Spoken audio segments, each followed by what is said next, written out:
Good morning, everyone. Welcome to the Opie and Anthony Show. It's Friday. Hi. Friday in the hood. Yay. I was just talking about Facebook. Yeah. And how every post now is a video. Every single one. I scroll down, it's like video. It used to be occasionally someone would post a video, but for the most part it was pictures or just even text. Right. Now everybody is putting a video, and I think it's really mucking up the works. It's taking a little bandwidth away, you think? I do believe so. You don't enjoy a good Frozen video? It's Let everyone's... Let it go! Everyone thinks their kid is fucking adorable singing that song and putting it on the Facebook. But, you know. I'm so glad I only have a fan page. I don't want to deal with a regular Facebook page and have to, like, see posts from my family and my cousins. And, I see those. You do? Yeah. Why? I don't know. You follow my crew? Yeah, a few of the brethren and whatnot. I love them all, but, you know. I don't know. I got other friends and family. I got that chick that stood me up at the disco back in the 80s. She's following you now? Yeah, we talked about her on this show and how I was like, I got all drunk because I was so sad that she ditched me. Weren't we supposed to look at her picture to see what she looks like now? She don't look bad. She looks all right. You know, you want us to leave her alone? For an old broad. Leave her alone. Leave her alone. You know, what am I going to do? Yeah, Facebook, I don't know. Yeah. I don't really. It's good for numbers. When you're checking your numbers, Facebook is a good one, but. Oh, yeah? Is it reasonable? I don't know. Most posts are like, who gives a fuck? Yeah. I'm sure most of mine are as well, but. Apparently, Facebook has made a lot of money in advertising this quarter. They posted, like, some pretty good numbers, so. I don't know how they're making that money, but it's got to interfere with your viewing pleasure. I don't. It doesn't. When I do check out Facebook, I don't really. Where are the ads? I don't know. That's what I was wondering. It's like. It's not like MySpace where they just spam their own fucking their own MySpace, their own service with God. We all should still have MySpace. They were the leaders, and they just fucked it all up. That really and allowed went Facebook and others to just slide right in there. That really went to shit. God, you blew it. Yeah, they blew it. It's by allowing spam. That's why AOL stinks, because the spam is so bad, and you can't. Their spam filters are abominable. But who goes to AOL? I don't even know. That's one of the reasons I don't. I didn't even know AOL existed. I don't even know how you get to AOL at this point. Right. Is it AOL.com? Do they still go, welcome? I don't use it, but. You've got mail. Oh, my God. What has AOL become? I really don't know. Goodbye. And then you'd sit there. Oh, AOL's upgrading or fucking updating. Right. You'd sit there for hours. But they're another one. They were way ahead of everybody. Yeah. And they couldn't figure out how to keep it going and to reinvent themselves. Once people realized that you could get a service that put you online, but you didn't need, like, you could do it yourself. You could navigate the internet by yourself. Not need the training wheels. Yeah, but they should have known that that's where it was all heading. Yeah. And they should have said, okay, we got all these people, but they're going to leave us soon because the world is changing. So how do we keep them? Right. And they should have been maybe the Facebook or the MySpace or maybe even the Twitter or something if they had some minds in the organization that could have saw the vision. Yeah. Yeah, a lot of people don't. XM. What? You were just pointing. I point as you said that. Sirius was right past. Sirius XM was, they had a huge lead too. I worry about them. Quite the rivalry that. I worry about those guys. Well, XM before the merger, the hostile takeover, the violent takeover, where people were choked out and thrown out windows. Exactly. But XM had a pretty good step up on Sirius for a while as far as technology went, and even subs for a while, and then I thought their programming, especially back then, was way better. And then with the amazing leadership that XM had before the merger. Oh, the great people in the front office. A bunch of fucking losers. Well, they dropped the proverbial ball. Yeah, happens a lot to a lot of companies. Yeah. You got to have that vision. You got to figure out, what's coming next and try to stay ahead of it. See your future. Make right. your future. Right. We all had AOL accounts, and we all said goodbye to AOL. Goodbye. Yeah. How do you lose all your customers like that? They had everyone on the internet. They literally had everybody. It was the only way to get on the intratubes. And they probably assumed, technology will never change, so we're good. We're good right here. It was their cartoonish shit. It was very with like the little yellow thing with the feet moving quickly. You didn't like that? Who wants to look? No, I didn't. Right. If I never see a spinning little hourglass again in my life, it'll be too soon. Amazing. It's amazing. Yeah. But I guess they're still out there. I don't know. I don't know anyone that uses. But you know what the funny thing is? I bet 3/4 of everyone online still pays for their AOL account because you just don't know that you're paying for it. It's still on your credit card from fucking 20 years ago. I was wondering about that. Yeah. I haven't checked my AOL account in... I couldn't even tell you what my I don't even know what it is anymore. Right, I don't know what my password is. But I bet if you really check your credit card statement, there's some bill in there for... I'm gonna do just that. But it's probably under some weird thing.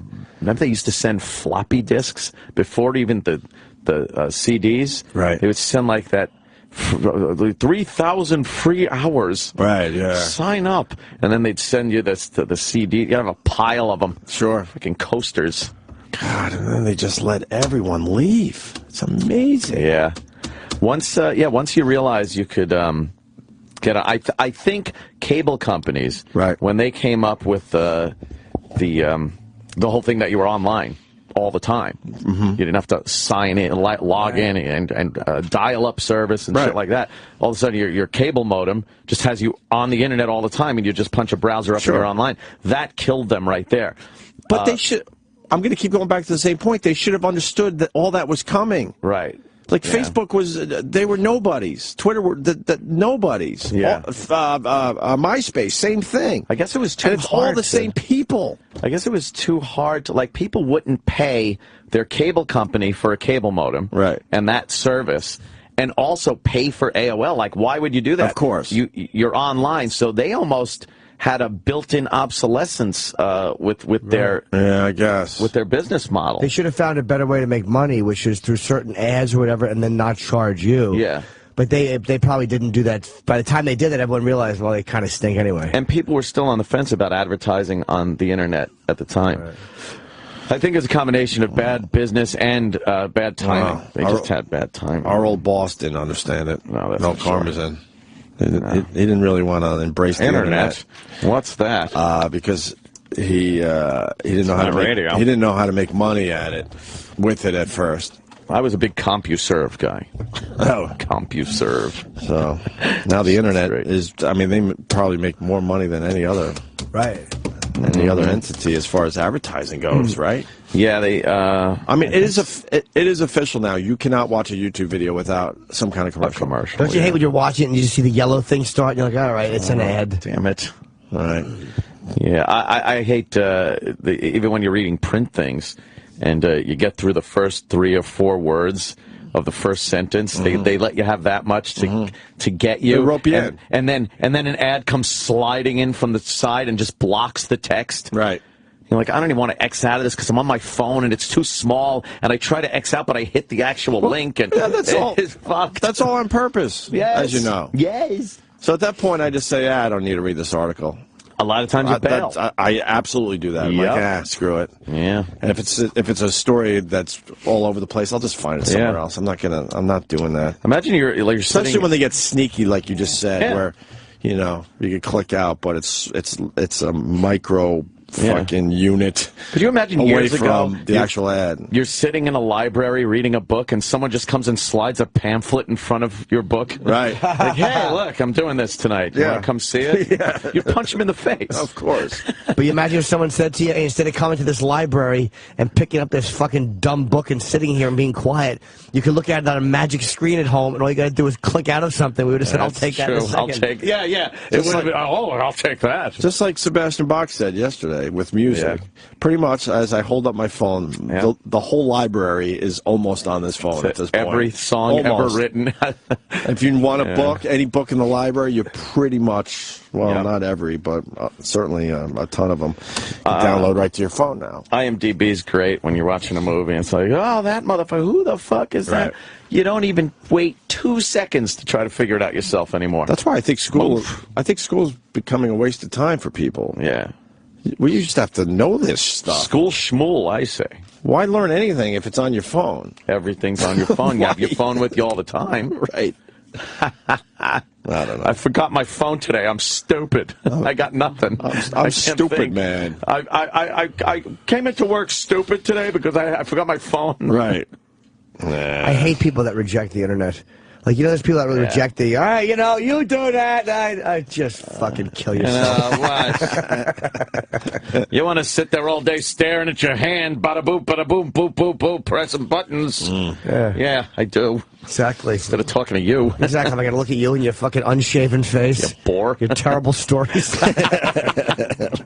Oh, boy. That's why we all look down at our phones, because in the end, everyone has just terrible things to say. And I mean terrible as in boring, like Jimmy was. Bore fest. But it's amazing you can do that. Like, I don't even get offended. It used to be a thing for like 10 minutes. It was like, oh, don't you pick that phone up when we're out to dinner.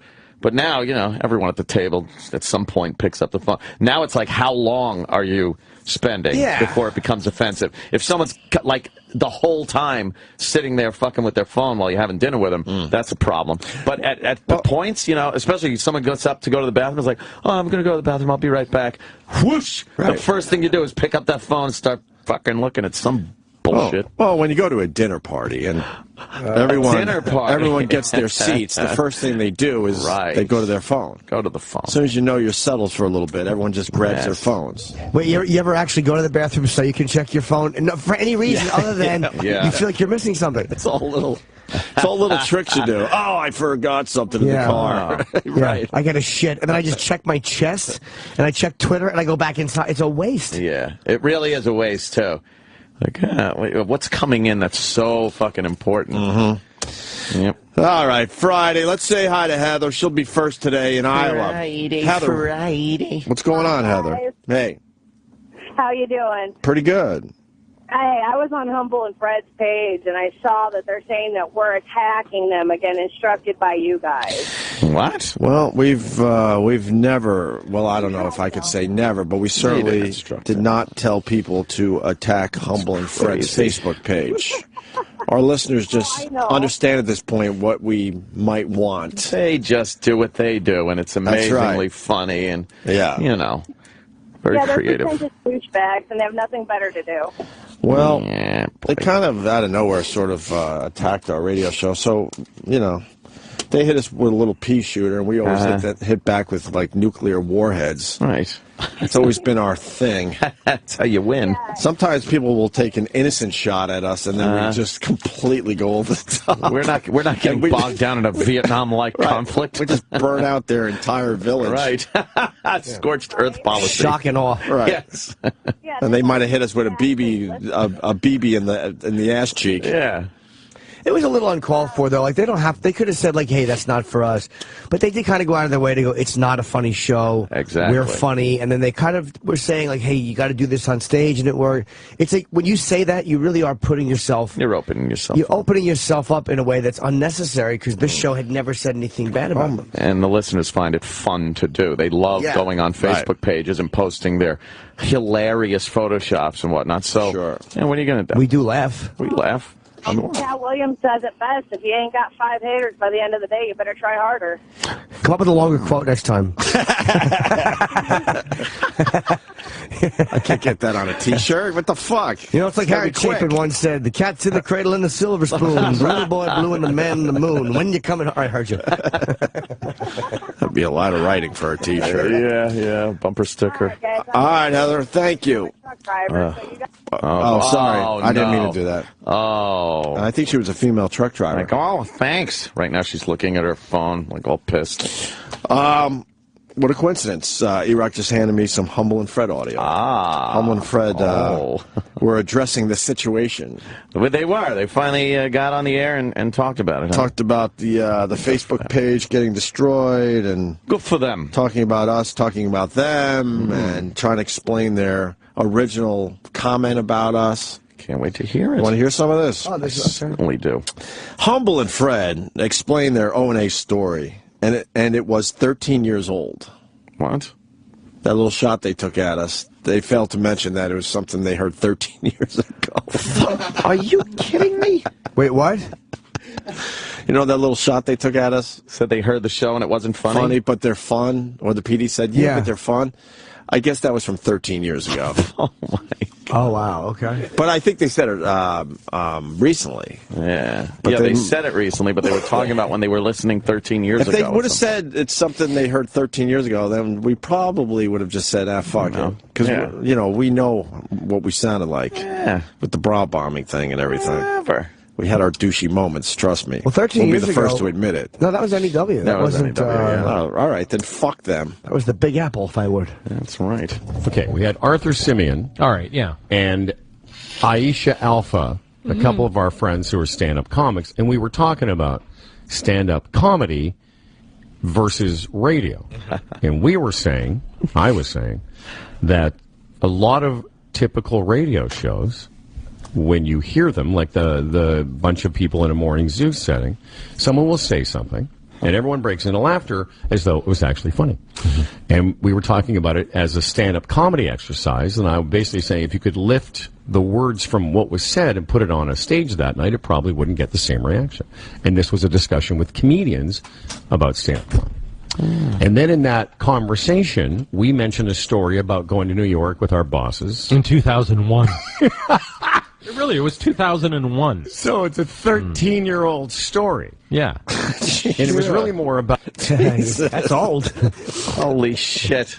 But that wasn't phrased that way. Nobody knew that. No, of course not. Of course not. And I do agree with them so far. A lot of morning zoos especially. Maybe we're guilty of it here. From time to time, I think you're in a good mood. I think it's rare though, more than you might. Right, but morning zoos are absolutely guilty of doing that, where they all just go, "I think it's time to laugh," and they just all start laughing. Right. So I understand that point, but that's not us. It was really more about us having to go with these two guys we worked with.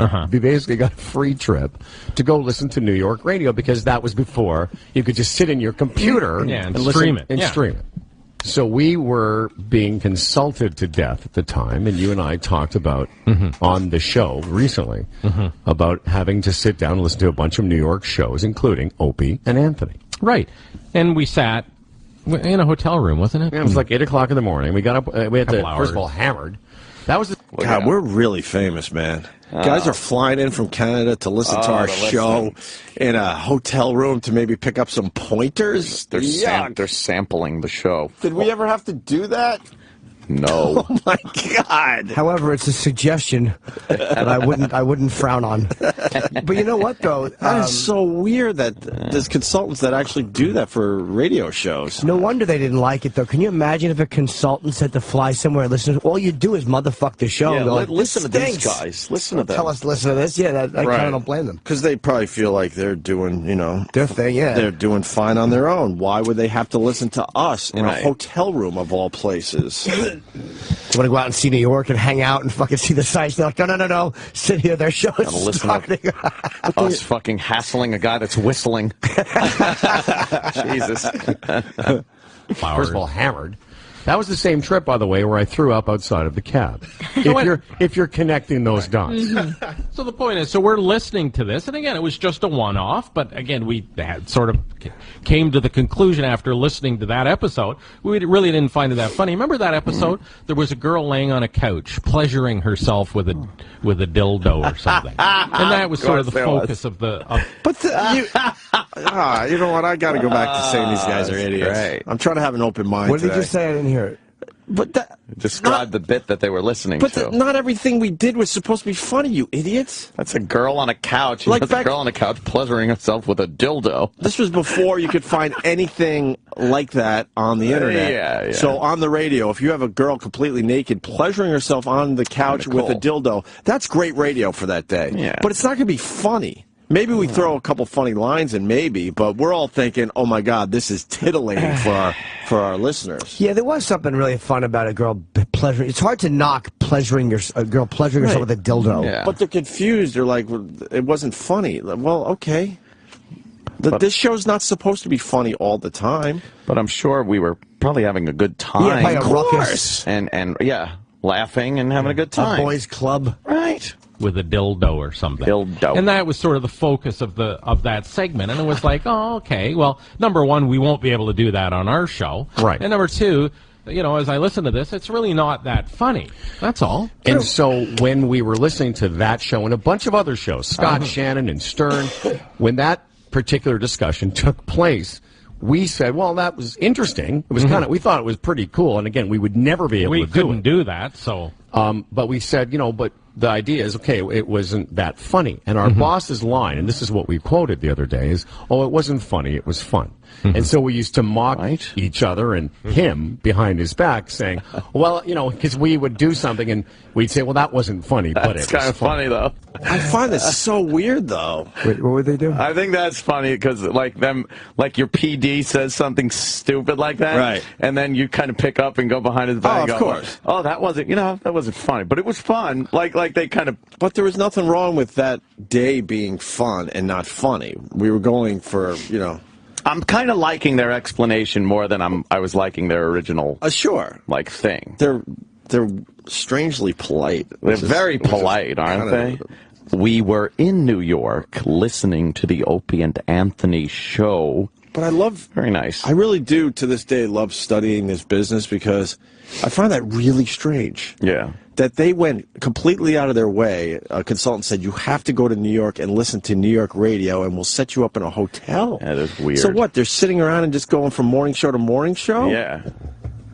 It was 13 years ago. That means they had to stay in the afternoon, too. Right. That means they probably wanted to go out in the afternoon. All right, we've heard the morning shows. Can we go out and have some fun? And they're like, no, wait till you hear these guys. They weren't staying at the Trade Center Marriott. It's 2001. Oh, I understood. Plane crashes into them. What happened? I don't know. Something. Read it. But we had cassettes back then. Why wouldn't somebody just, tape true. our show, and Stern and Shannon, whoever else they listened to that day? Yeah, and then send it to them. And just send all the cassettes to them. It's a lot cheaper. But to have them fly in, that is really bizarre. Someone wanted a free trip to New York, whether it was them or the consultant. The consultant might have said, I'll go. Right. Well, we got to go. First class, Sample it live right there. Listen. So, Humble and Fred are flattered, O&A, that's us, of course, dissected their show. So we brought this up on the show while we were talking to these comics, I guess it was a month ago now. Right. So, and, because we're on Sirius XM, and, the power of Humble and Fred is growing every day, apparently one of their listeners heard us, that segment, recorded it, sent it to Opie and Anthony, and then yesterday morning on their show, they spent 35 minutes talking about the Little Humble and Fred show. Yeah, we'll do that. I love when these guys say that, the little, if it's interesting, it's interesting. We'll do that sometimes. Yeah, right. That's actually less time than normal. We've spent a lot of time talking about other shows. And we have to fill up a lot more radio time than most, I would say, most shows. Right, because of the lack of commercials. Lack of commercials, lack of music, lack of weather, lack of traffic, all that filler crap. Yeah. I love when they do that. Our little show, it was entertaining as all hell to us. I mean, we'll move on from Humble and Fred, and I swear to you, within a couple days, I'll forget we even talked about him.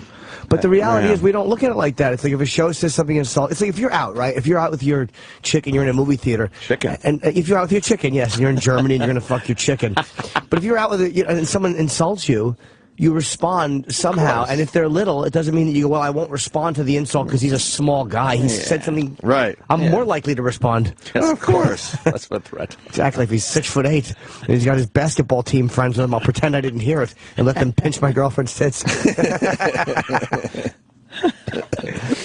Little Humble and Fred show.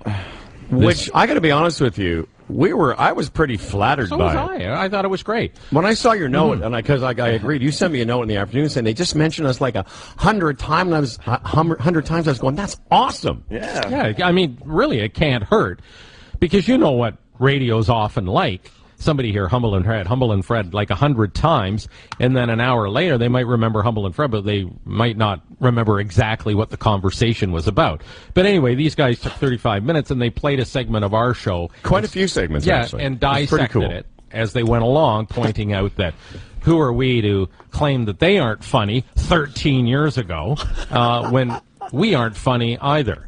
And, you know, the show was sort of taken out of context. And to be honest, the segments they played, the way they played them, there wasn't a lot of side-splitting funny. But it was fun. I love this stuff, man. Oh, boy. Take it out of context. Not really. We just took one show. That was it. Right? Yeah. 1 hour of one show. 1 hour, one show. We didn't really pick and choose. It was very easy. Just take 1 hour and you know. I love when you have to say that. It's nothing, you know, it's not side-splitting funny. I love that he had to say that. They're so nice, though. I know. What are you going to do? Side-splitting funny, because this show is more a conversation, and funny things come up as you go along. But again, the point we were making was about an incident 13 years ago. And in fact, if you listen to the thing I said, it was basically us in 2001 having to go to the city to listen to a bunch of radio shows. And that particular day, and I'm going to be honest, since that time until yesterday, I honestly haven't heard them. No. Because, you know, part of the point yesterday during their analysis and critique of the Humble and Fred show is that we've been fired and moved around a lot, which is false. But then again, you read their hold on. I read something. I was reading, but I wasn't even shitting on them. I was just saying when I said that they had been. I was just trying to give out information, which I did get from Wikipedia. So. We were trying to learn about them because I swear to you, I've never heard the names before in my life, and like I told you, I love studying this stuff to a point. So, but then again, you read their Wikipedia entry or whatever it is, and boy, they've been through a lot more than we have. We sure have, Humble and Fred. We sure have. Humble and Fred. That humble thing annoys me. Why? I don't like it because it's a word. It's not a name. You want to keep going? I got more audio. Let her rip. All right. To be fair, when I was talking about radio people in general not translating to stage, it wasn't about them. No. Because they have a guy in their show who's one... But you didn't yeah, thank you. Hold on, he's about to make a good point. Why don't you interrupt Humble and Fred without making some valid points? Well, we got some time restraints, so I'm going to fast forward right now. Sir, no, fast forward. It's out of context. Okay, all right. And, they have a guy in their show named Sam Roberts, and he's terrific. That would be hurtful. Really are stupid. They have a guy in their show who's one of my favorite stand-ups. In fact, I probably should have mentioned I've read his book. Jim Norton's a great comedian. Magnificent bastard. I've always found him funny.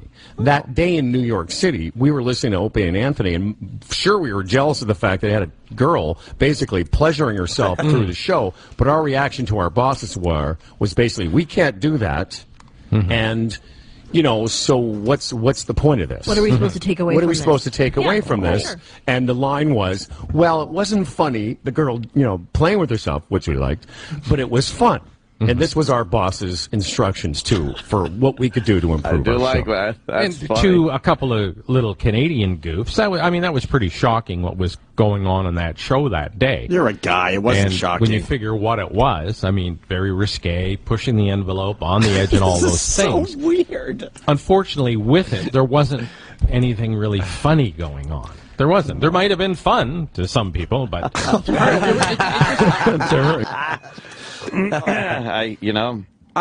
kind of liking these guys now. Yeah, because they come across damn as just nice. They're nice. They're just analyzing this very openly and how they feel about it. I don't know. But back then, our show revolves around trying to be funny way more now Yeah.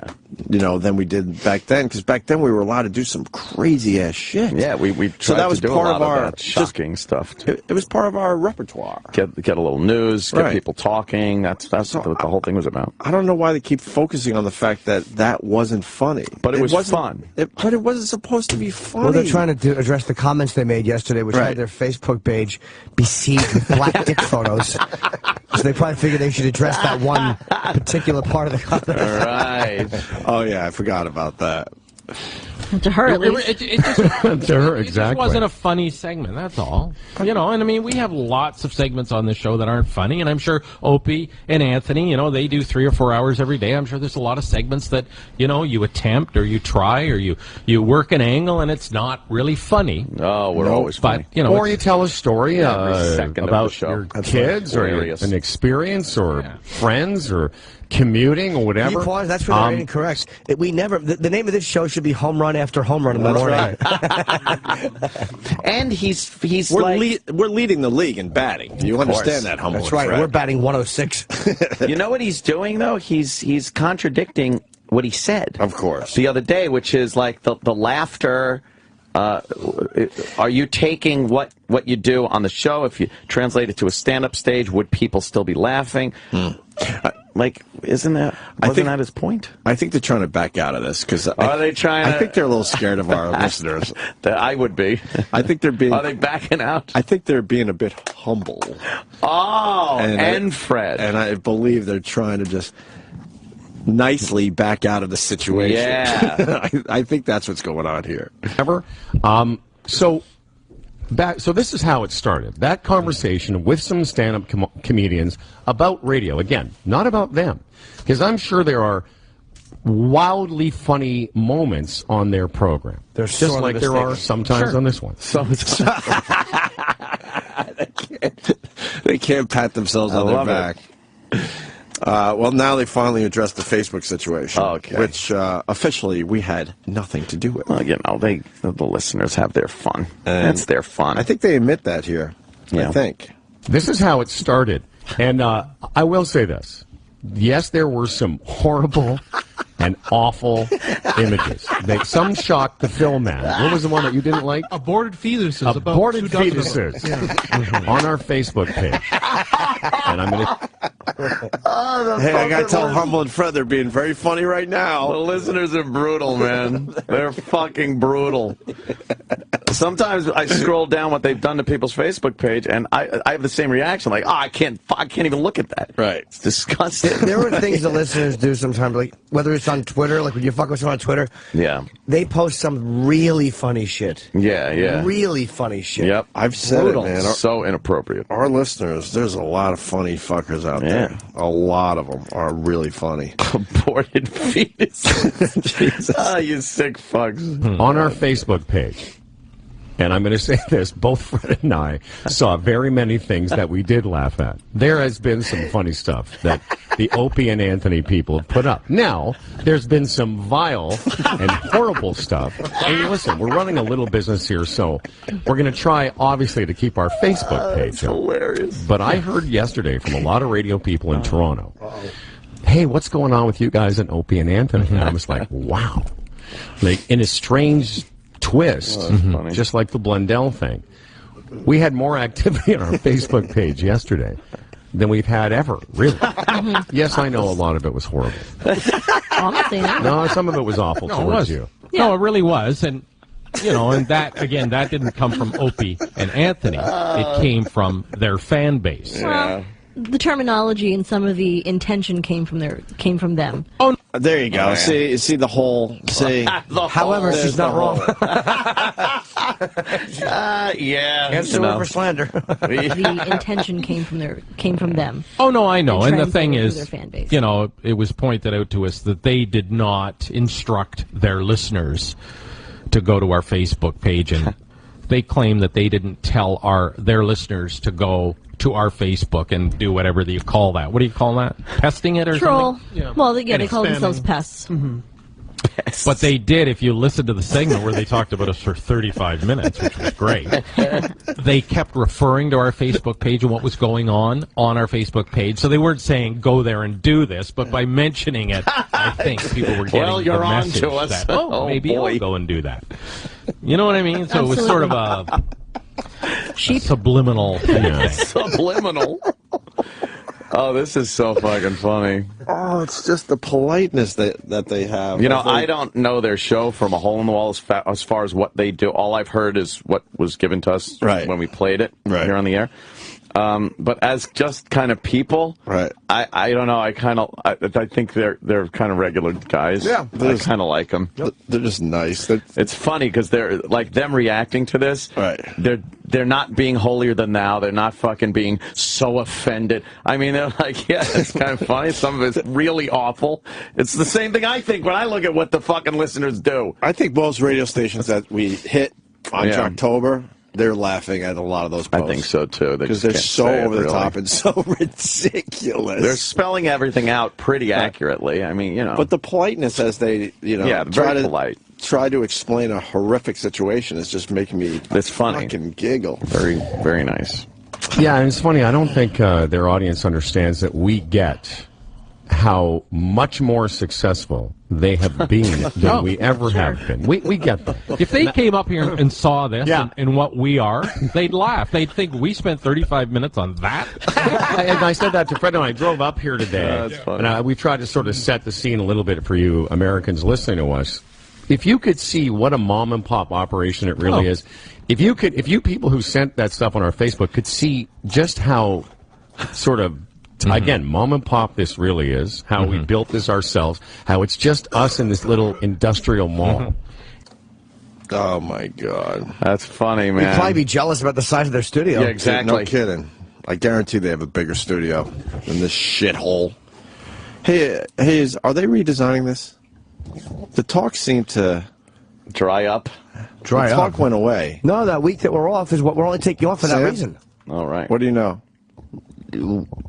The week that we're off, that was scheduled to be when the studio gets built out. Okay. Yes. What do you know, though? We'll see. Why do you say we'll see? I want to hear positivity. I'm hearing that there could... I mean, we don't know for sure, is what I'm hearing. Why? Because there are always things that muck up the works. Like what? I don't know. What would muck up the works? Luckily, I'm not involved in those meetings, but... You're hearing things. Yeah. They're not redesigning this fucking studio, are they? I don't know. We've been told that it was going to be redesigned. Are you being told that the works have been mucked up? Yes. By us? No. Is it a money issue? I would assume, but I don't know. Where's Don, L.A.? Yes. What's he doing in L.A.? He's got other shows he's taking care of. Boo. Yeah, what? So it's for... Is he sampling other programs in L.A.? It's 412 in L.A.? Oh, no. Calling. No. He's panicking. He'll look at the number and be like, uh-oh. Yeah, because he knows it's not going to be Don. We're having a great show. Just wanted to clue you in. Want to check Fun in. show. Yeah. Here. Hello? Hi, Don? No, but he's right here.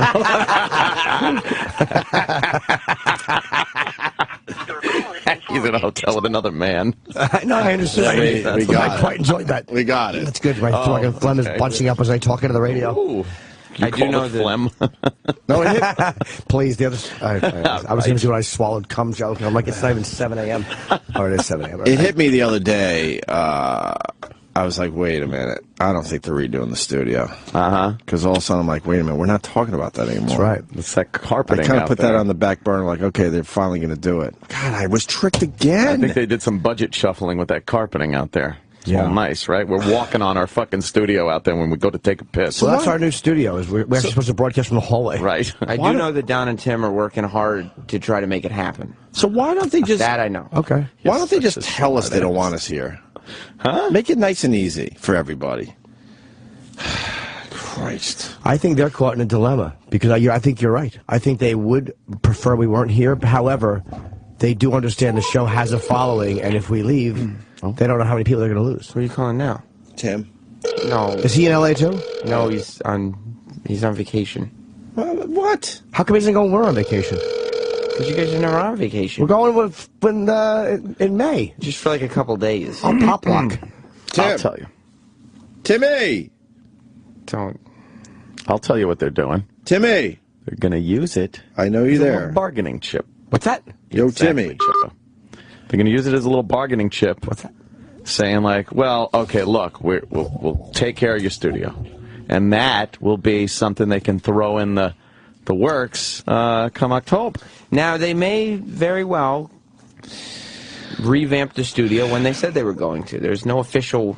No, something's up. Well, I don't like the way I smell Joan it. Roberts is talking. I didn't say No, that. there's something up. You just... Well, and you listen. probably know. There's something up. I smell this shit a mile away. Sam's nickname should be plausible deniability. I know, it really Because is. we see the face he's making, but they can't see. But Sam is basically saying they're not doing it. I'm not good at true. many things, but one thing I am is smelling shit a mile away. Wow. This is not happening. I mean, the conversations have slowed down. This is not happening. I know this like the back of my hand when this crap hits. You have shit on the back of your hand. That's what I pulled away from that. And we got to leave it on your dick. And the two guys that should be listening to the show right now are not listening. They're Humble and sleeping. Tim and Don are sleeping. Oh. And now they will avoid us. Yeah. Probably smart. Back to Humble and Fred. They continued to describe the Facebook post. Oh. The people, listen, whoever you are, whether it's in Texas or New York State or somewhere in America, and you wanted Eileen's fetus to die in an AIDS fire or whatever, whatever that was, which was, some of it was pretty funny. I actually want to send you a note and say, I don't think they really want your baby to get AIDS in your womb. But, you know. And, some of it was actually in good spirit. They were taking little shots, but in a fun, cute little way. I think so the way our listeners would. Absolutely. But there some was of some that funny stuff. But some of that vile, horrible stuff, I don't think probably Opie and Anthony saw it, because I know what we would do. If those were our listeners, we'd say, please don't do that. Because on our behalf. On our behalf, because it's over the line. You're It's better people than horrible we are. taste, and we really don't want to be You're better associated people, with that. exactly. No, I would hope they would take that position as well, because that stuff just isn't funny. But some of this now, we've hidden some of the stuff. Now, honestly, we've hidden it because we don't want to, we're lazy. Yeah. We don't want to go through the bother of having to redo our Facebook page. Honestly, it's just us. We don't have a management team, and we don't work at SiriusXM headquarters, but some of the stuff we just can't have on. But this one made me laugh. It's from a guy named Josh Hoskinson. He's got a picture of these two people in a park, and it says, a day in the park can be fun until you see bums finger banging. Oh. Now, we could never put that up on our page. But, some we stuff... could, but we wouldn't. We would. Some of the stuff was pretty See the one about the kid asking us to wish him luck on his French exam? Yeah. No. Yeah, that was fun. Oh, What's that one? Well, fags comes up a lot. We're called fags a lot. Yeah, fags and faggots comes up a lot. And there's a lot of racism. There's another picture that came in this morning of guys having anal sex. And Well, hold I on a think you're second. They're supposed to be describing the pre-show meetings we have. Oh, my God. I'll tell you one thing. So funny. The fact that they can say this on Canadian radio, know. they have more freedom than we do Right? here in America. Hey. But they're just using honest language and talking, and Yeah, that's doing that describing in New York. in context what they saw. That's very funny what they're describing. That is really funny. Facts and faggots and a lot of racism. A lot of racism. I've seen some of those racist posts. They're a hoot. Yeah, like the black guy. It's just inappropriate. The black guy with the cat shirt. And then Cat shirt, and then there's a cat with a shirt on, and well, it's not very nice what it no. says. Or the guy with the hose, and the little African American child on the lawn.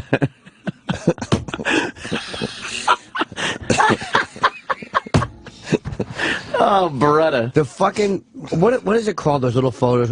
That's not a meme, is it? A meme. Does a meme move or no? Sometimes. Some of those things make me laugh so hard. Yeah. Oh, they're so vicious. So bad. I agree wholeheartedly with them. Some of it is just vile, despicable stuff. Yeah. Yeah. Picture came in this morning of guys having anal sex, and I think you're supposed to be one, and I'm supposed to be the other. Yeah, There was one funny one yesterday, though. A guy was sort of like a fat guy, sort of had his arms around his legs, and it had the caption, "This is Fred trying to blow himself." Or something. It was pretty. It was good. This is a guy who says, "Good morning, Humble and Fred. I have a French exam in 2 hours, Yeah. and I'd like you two facts to wish me good luck. Thanks." And then the racist stuff. Somebody sends a picture. It's a picture of a turd, like a human turd, Yeah. with Obama's face at the top of it. Just like, what's the point of sending us that? the point of sending us? Now this is funny. Oh God, I love their delivery of this stuff. Yeah, and I love that they can say this stuff, that they're actually saying anal sex, and they got the balls to just say it. I don't know, man. These guys are turning me the fuck around. Yeah, absolutely. They're turning me around with this. Well, I don't know what they do on a daily basis, but the way they're handling this situation and going on the air and talking about, they're turning me around. It's really funny.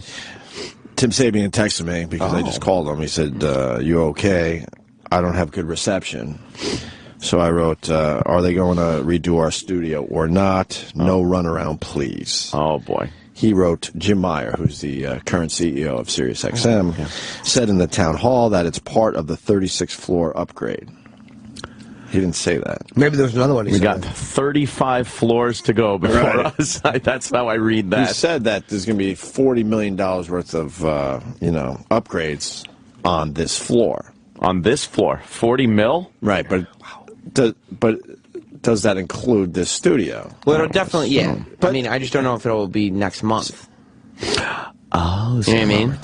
I bet it's going to be part of their negotiation. And what they mean by upgrades, they might come into every studio and get new microphones and new chairs. But we had a whole over-the-top remodel that was supposed to happen. We wanted the dance floor to come down from the ceiling. Right. Like Aces High. Aces High. But the company gets really mad at us and frustrated when we trash them. But this is why, though. Yeah. We're just lied to constantly. Constantly. They said they were going to do this. Are they going to do it or not? I think they're intending to do it. Intending? What does that mean? It means what it means. We're going away in a few weeks. Correct. So why aren't they talking about it? And Tim doesn't know for sure. He said that it's going to be part of. Maybe we should reserve judgment until we come back. Yeah, I'll have a conversation with Tim after the show about it. Oh boy! All right, more Humble and Fred. And to be fair, there were a couple of people. Eileen went back and forth with a couple people that rationally and articulately were articulate in making their point that we weren't funny. Excuse me, and that's fair. Like, there were lots of great comments, people saying, listen, I listened to your show, and I thought it was not. In fact, I think one guy said it was horrible. Yeah. You know what, and again, they're going by very small. But that's fine. That's fine. That's what we did. Yeah. But I thought there were, you know what? That was great too. So on the one side, there was a bunch of guys saying a lot of N-words and faggots and things, and then there was a few people that went, okay, listen. To be fair to you guys, I heard your show. I found it awful, and we shut it down. And we've heard that before too. Oh yeah, that's nothing new. Oh yeah. I made the point yesterday that I'm one of those people that wasn't into Breaking Bad, so that just there's people totally in love with that show, and then somebody like me, I started watching and it wasn't for me. So that's what makes the world go round. It's not funny, but it's a fun show. Right. Exactly. Breaking Bad. You should know that. Yeah. Oh my God. That's making me laugh. This is entertaining. That is really fucking. It's his. You know what it is? It's his logical, reasonable, matter of fact assessment. Yeah. Of complete moronic, vile behavior by our listeners, but he's talking about it the same way you talk about a congressional hearing. It's really entertaining. He's not upset. He's not underplaying it though. It's a very measured tone he's using, and that makes it a lot funnier.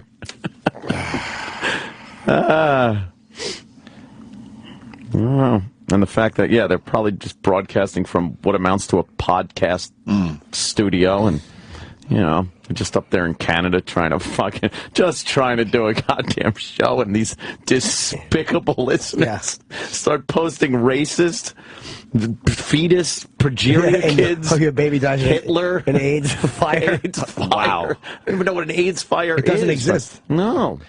One more clip from these guys.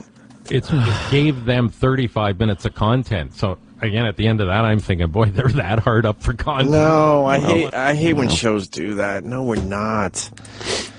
we pick and choose, and this was like, you know, topical is what we were talking about. No, you were talking about it. We've done it in the past before. It's not like we're grabbing at straws trying to find something to talk about when we talk about other shows. Right. It's not that we're hard up. We have plenty of stuff to talk about. We just felt like this would be a really good, fun, vile thing to do. You could find 30 other instances of us talking about other shows when the subject comes up. It's just, and a lot of them will say that.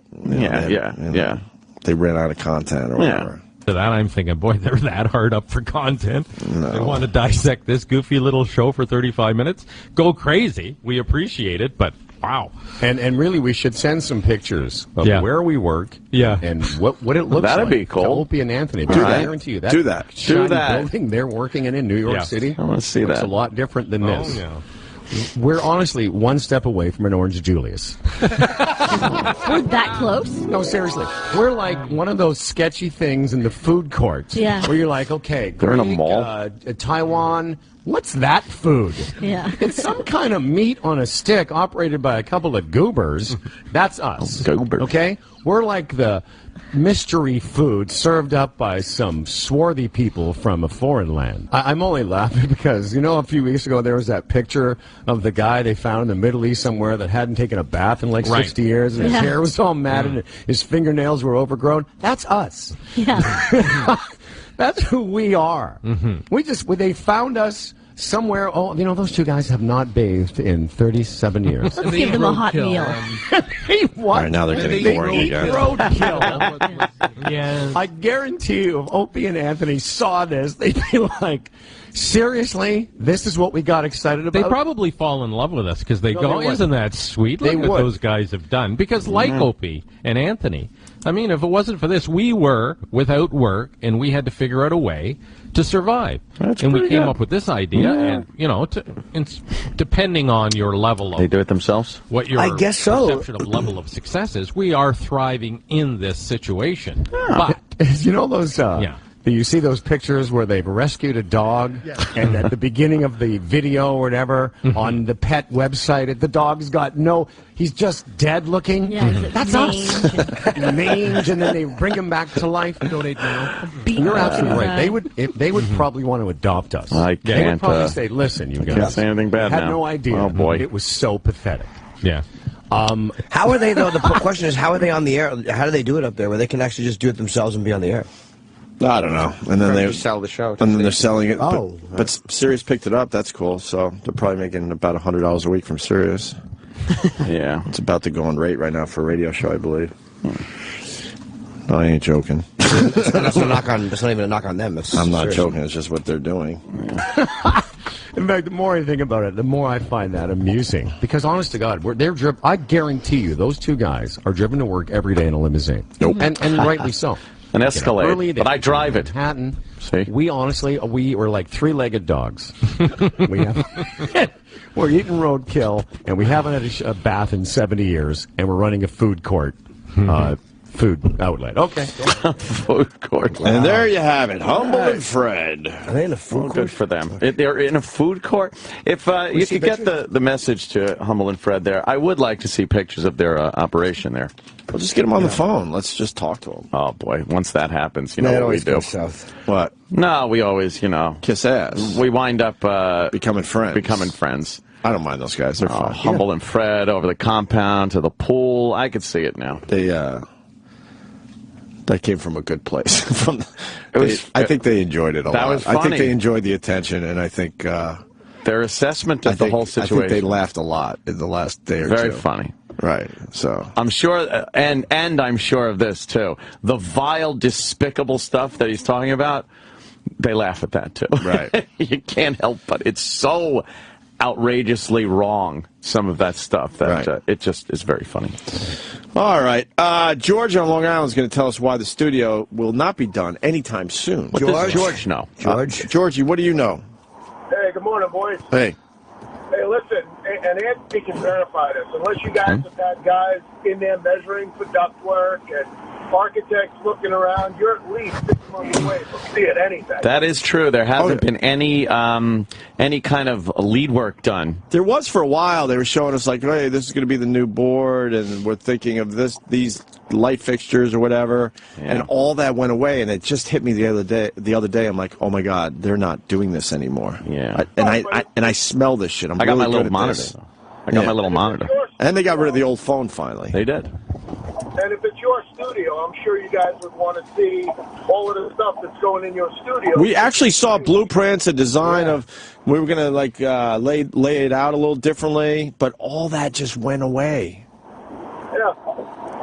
So that's why you're not going to see it anytime soon. It's still got to go through the architect and the engineering and stuff. They Right. got to redesign Architect. your mechanical system, so you're not going to see it anytime soon. And then the vice president of programming didn't even acknowledge that we did an amazing unmasked for the company. Didn't even acknowledge it. We could see his office from here. Didn't walk down here to say, "Hey man, good job." He didn't show up even though the thing was 2 blocks away. He didn't send an email saying, "Hey man, good job." I think he's a little more hands off these days. Why? I don't know. When that transfer went over, where Tim kind of picked up the show, right? And Don Wicklin, it's just, and then Steve Blatter was off the show and stuff. I think it's just the right thing to do, though. Yeah. Well, yeah. Show a little support. I mean, he shows up at all the other ones without mentioning names. He shows up at all the quote big things that happen around here. We're just not considered a big thing in his eyes or the company's eyes. Yeah. All right, thank you, George. All right, boys. See Bye. Yep. Bye, George. So, there you have it. Thank you, Humble and Fred. You gave us another 40 minutes that time. Is there any pictures of their? There's got to be pictures of their studio. I mean, it's not just a little studio. They'll send some. No. Yeah, I would love to see it. All right, we're gonna take a break. We got a great 911 call, and we played the Willie Geist thing yesterday, right? We did, yeah. I reached out to him. I was so frustrated by that crap. I guess he got a bunch of retweets from that, and then he commented on one of the retweets and was like, "He did? Fuck you," or something to some guy. No, some guy said something. Yeah, and Willie was like, time and place, pal. Like I think he wanted to duke it out with the guy. Well, let's find that tweet, and we'll talk about it a little more after the break. Yeah.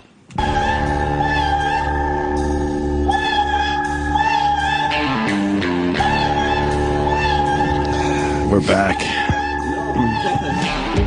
Wow. Jack White, right? I still don't have a copy of it. I love this thing, too.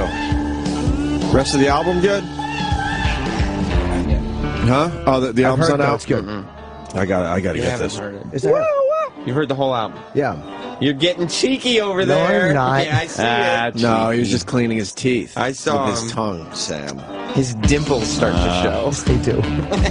Somebody was in the bathroom in one of the stalls making it sound like they were fucking doing deadlifts. Holy shit, Really? yeah. Oh, he was definitely straining. It was pretty disgusting. I guess that chili dog wasn't a good idea after all. Not a good idea. Well, as long as we're all sharing. Yeah.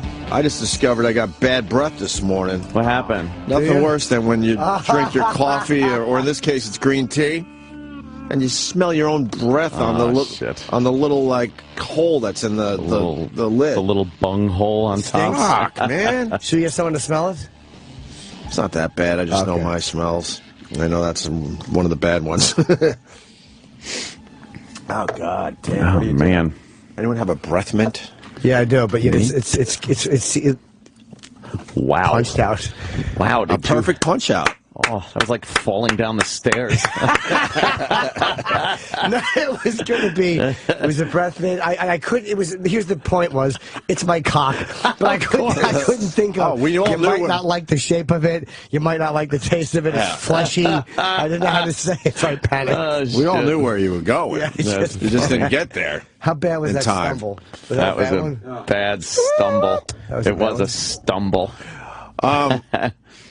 I got an update on the studio. Oh, good. Good news. And unlike the old days, I swear we're not going to spend like a half hour or hour on this. Yeah. I just got an update. So I just got a weird hunch the other day that we're not getting our studio that was planned, where there was like blueprints and we were starting to look at like actual furniture for the place and this and that, and we're going to move this over here and we're going to push the TVs over there and remount them over there, blah, blah, blah. You know the deal, okay? And then all of a sudden I just the other day went, wait a minute, no one's talking about this anymore. It just hit me. Shit.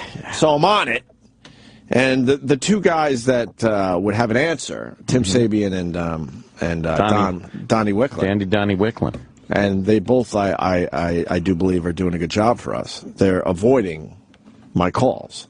One says he's getting bad reception, and the other says that he was in the bathroom taking a piss. Oh, and that's why they weren't answering their phones. But I guess they are up listening. So I wrote Donnie, and he wrote back, "I will call you after the show. We will be doing a lot of work the week you're out. And for your information, I listen every day, every show. Sometimes I have to take a piss and not able to take you with me." So I wrote, "Oh boy, that's not a yes." Yeah. That doesn't sound like a yes to anyone else, right? No, doesn't sound like a yes at all. So then he writes, now remember, this was set. Right. I mean, we were even asked to, when are you going away so they can move in and get this done while you're gone so it doesn't interrupt our show. And an alternate studio for the time when we're here and they were working on it, we were going to be in another studio. They even said, it might take 2 weeks, so if you guys are away for one, we don't have to worry about that week, and then you might have to do the show from another studio. 3 days here and then 2 days on the back end or whatever. All that was sort of on a schedule. Yeah. And then? So Don writes back, "I will do everything in my power," is his answer. Oh, in my power. "To give you all that you requested. And it's not a no. I remember someone telling me 10 years ago, I don't like the word no. I will find a way and do all I can the week of May 21st. Man. Oh, boy. That means they're going to clean up the place a little bit. That's all that's going to happen. That's not redoing the studio. Yeah. Right? It's never going to happen for us. When the guy says, I will do everything in my power, wasn't it supposed to be already set with the company? Yeah, it was. That shouldn't be, I will do everything in my power. It should read, stop being paranoid. You know this is happening. Yeah. It's on the docket. On the docket. On the docket. So, there's your update. We don't have to continue. See, the old days, we would have taken about an hour on this. They fooled us. We thought they couldn't do it. We're like Bobo with giving out his password. We're like, nope, not again. And then they do it again. This is the second time I truly believe that was happening. Right? And like I said earlier, I do smell shit a mile away, so I failed myself. Yeah. This is not happening. Wow. In the way we were believed to believe. Led to believe. Yeah. Yeah. Led to believe. Thank you. All right. But then if you say that, or anything like that, you're called negative.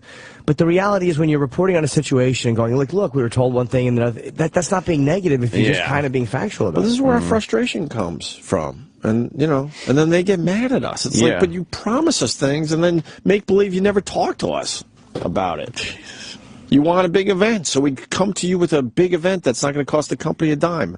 Nope. Then don't ask us for the big event. Denied. Yeah. I went out last night. I went to go see. You didn't have to say Frankie Valley. Last night. Why? You go out a lot. No, I don't really go out that much. Why did I say that? I'm sorry. No, I don't even know why I said that. I went out last night. You saw Frankie Valley. I saw Frankie Valley. Where was that? You think you are, Frankie Valley? Where was that? We went to the Westbury Music Fair over there. Why would you go see Frankie Valley? Was it the actual Frankie Valley?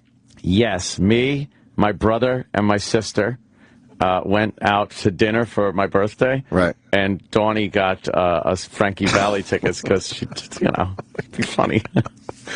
So we went. Oh, my God. He's 80 years old. Wow. Right. And does not sing one word of what is coming out of the speakers. Oh, no. Yes. What do you mean? I don't know. Wait, first of all, it's not your birthday today. It's tomorrow, right? No, 26th. Happy. Oh, sorry, wrong timing. Okay. Yeah, when's the tomorrow. 26th? Tomorrow. Yeah, tomorrow. Okay. So he's got his thumb is on his mic switch the whole night. So, as he's, I guess it's very well rehearsed. The vocal tracks, I don't know where they came from, if he sang them years ago and just tours with the vocal tracks. Wow. But he's got a band, horn section thing, and then he's got 4 of these guys that look like they're from One Direction as his backup guys, as the Four Seasons, but they're all young guys, Right. And then he turns the mic on. You could see him turning the mic on and off, so that he's like, don't go away, I'm no good for you, and then his mic is off, but then he'll quickly turn it on and go, yeah. Oh, and then turns it back on, so it almost looks like he's doing it. Right. But then if you watch his mouth, sometimes he just misses totally. Oh, no. I was like, oh my God. So we're leaning over, Dawn's husband Patrick and stuff, and me and Joe and my sister. We're just back and forth. Oh, see that one? Yeah, he wasn't doing that. No, he's not singing. There's no way. He's 80 years old. He didn't take one sip of water the whole time he's up there, and not one little piece of sweat. He never sweat or anything. And he's singing like he would have sang years ago. Right. Did he look healthy? He looked 80. He looked 80. But did he seem with it? Yeah, he was talking and stuff. But he wasn't singing any songs. Not one note. What does that say? This is him singing as if he hadn't aged a day. I know. Oh, all right, let me see. Yes. Great. It's September of 2013. Yeah, and this is like last year. Yeah. And he's got all... Not even. Which one is Frankie Valley? Those are the One Direction guys, I guess. It looked like NSYNC was... Out of shape NSYNC. It was, they were out of shape One backup. Direction, I should say, right. Where is he? He's coming out. Oh, he's not there. Okay. He's got... It says Frankie Valley and the Four Seasons, but all the Four Seasons are like 28 years They're old. 28 years old, Right. They, Okay.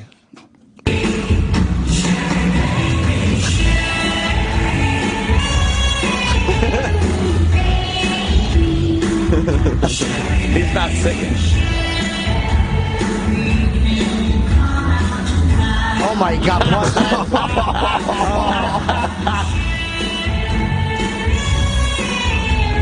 He makes it look effortless. It's effortless. It's effortless because he's not even moving his lips. Oh, yeah. That's terrible. I'm embarrassed.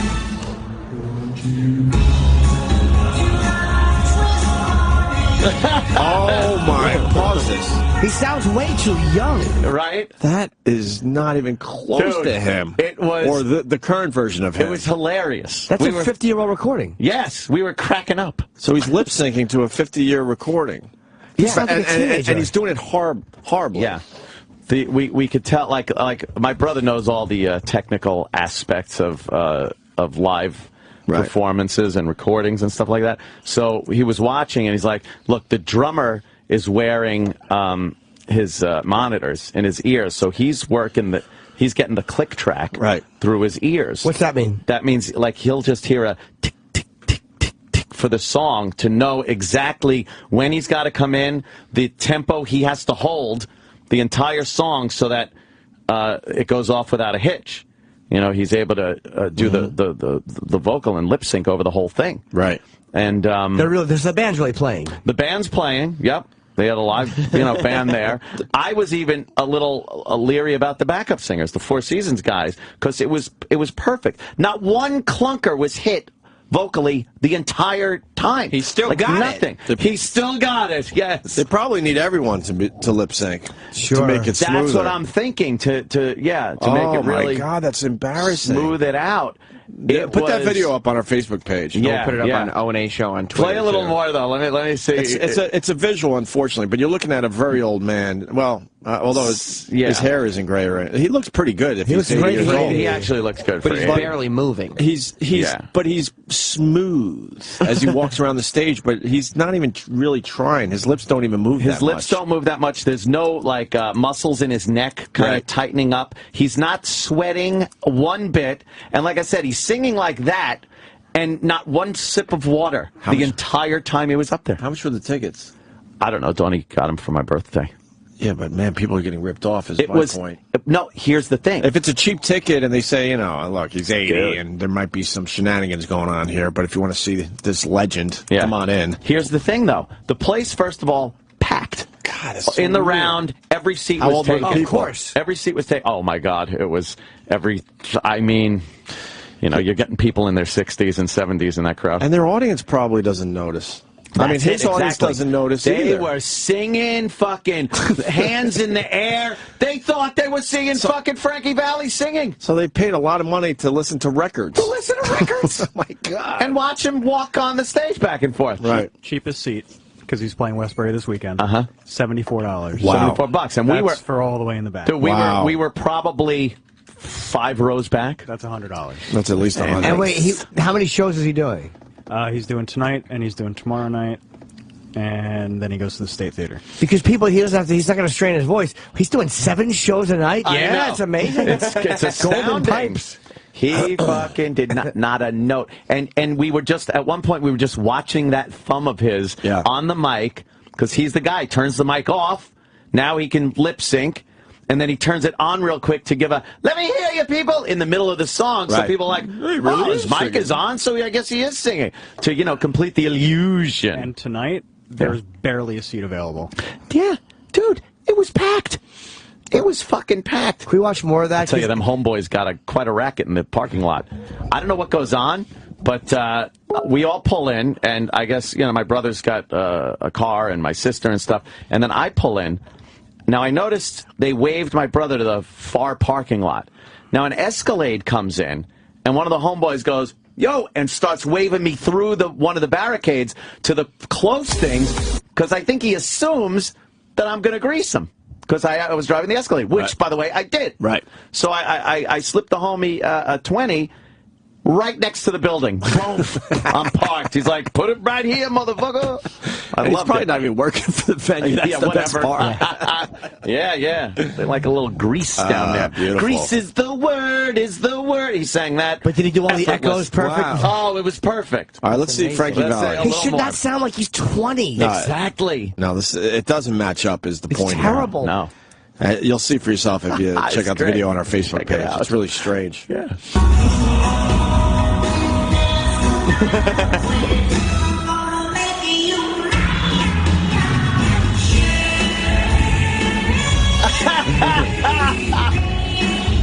Oh my God. It's amazing.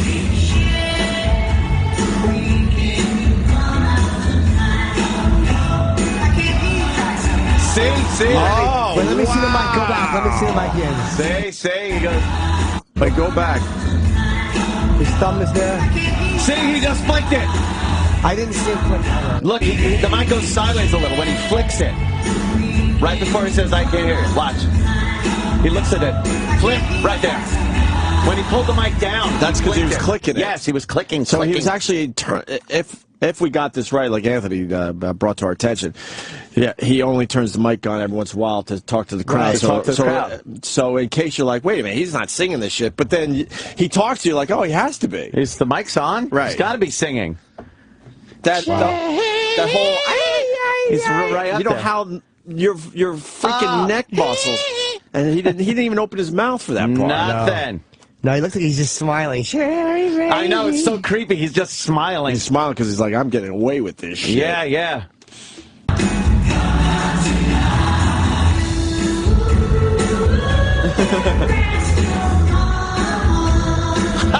can't sing like that at 80.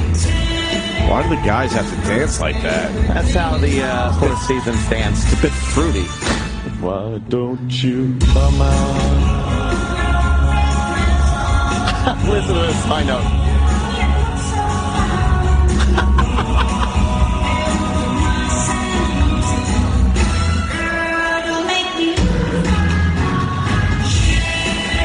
Wow, not even a breath. Not even a breath. There were other times we saw him inhaling as the fucking vocals were coming out. Yeah.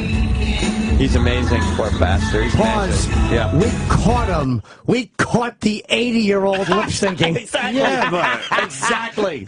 Now that was the point my brother made. But people they pay a lot of money for this shit, though. My brother made a point of saying, "Look, it's a show.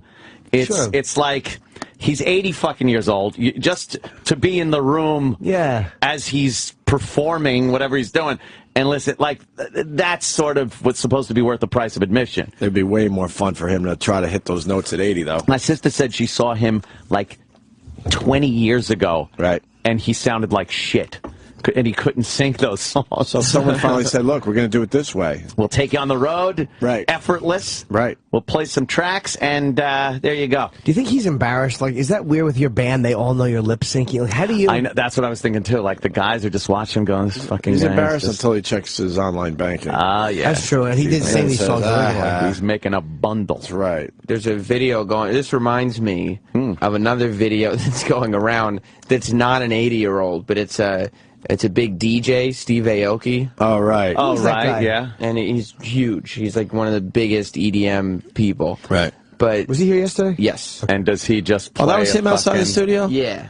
I thought so. A pre-mixed recording? Well, yeah, like they have this video of it's just like a POV video of him in a concert, and there's like thousands and thousands of people that show up to these things. Just because he's DJing. Yeah, but it appears to be the lip-syncing version of DJing, which is just play a track that sounds like it's all cut up and all fucking going, and he's working, he's doing a lot of DJing. Meanwhile, it's just that's the track. Like you produce it at home. It appears to be you produce it at home. Right. Figure it out, spend your hours tinkering and tinkering. Right. There you go. And then you get there and you play the track and twist a knob every now and then. And who said he does that? He said he used to DJ on the instant replays. Instant replay. And then he used to have a record scratch sound on one of the buttons because he didn't know how to DJ. Great. That's awesome. I want to hear the DJ. Lose my mind. That's him. This is Asian guy with the long hair. Right. Steve Aoki.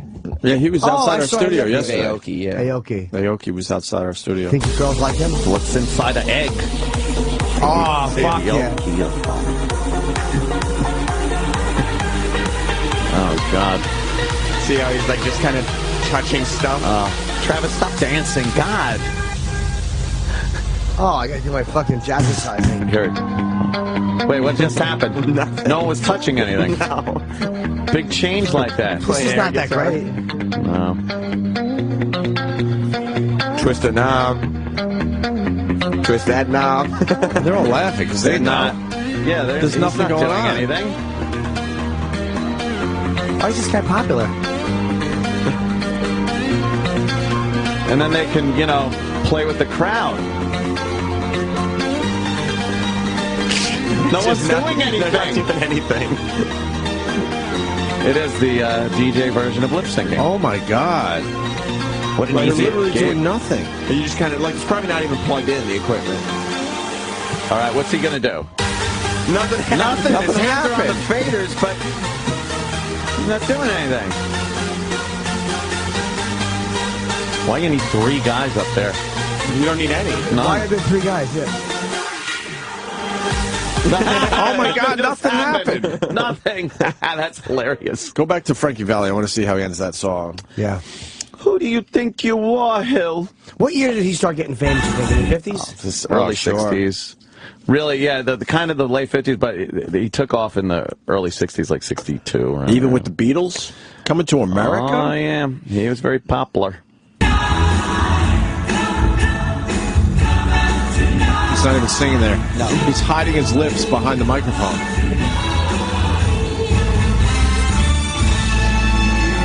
And it turns it on. Yeah. You can talk to the crowd now with the mic on. See, they should have just got a fucking recording of him singing that. Not that old, though. Not perfect. The original recording. Just download it on iTunes. Was perfect. Yeah. Every song sounded just like the record. We got info coming in about him. Oh, yeah? Barry in Philly, what's up? Hey guys, how you doing, man?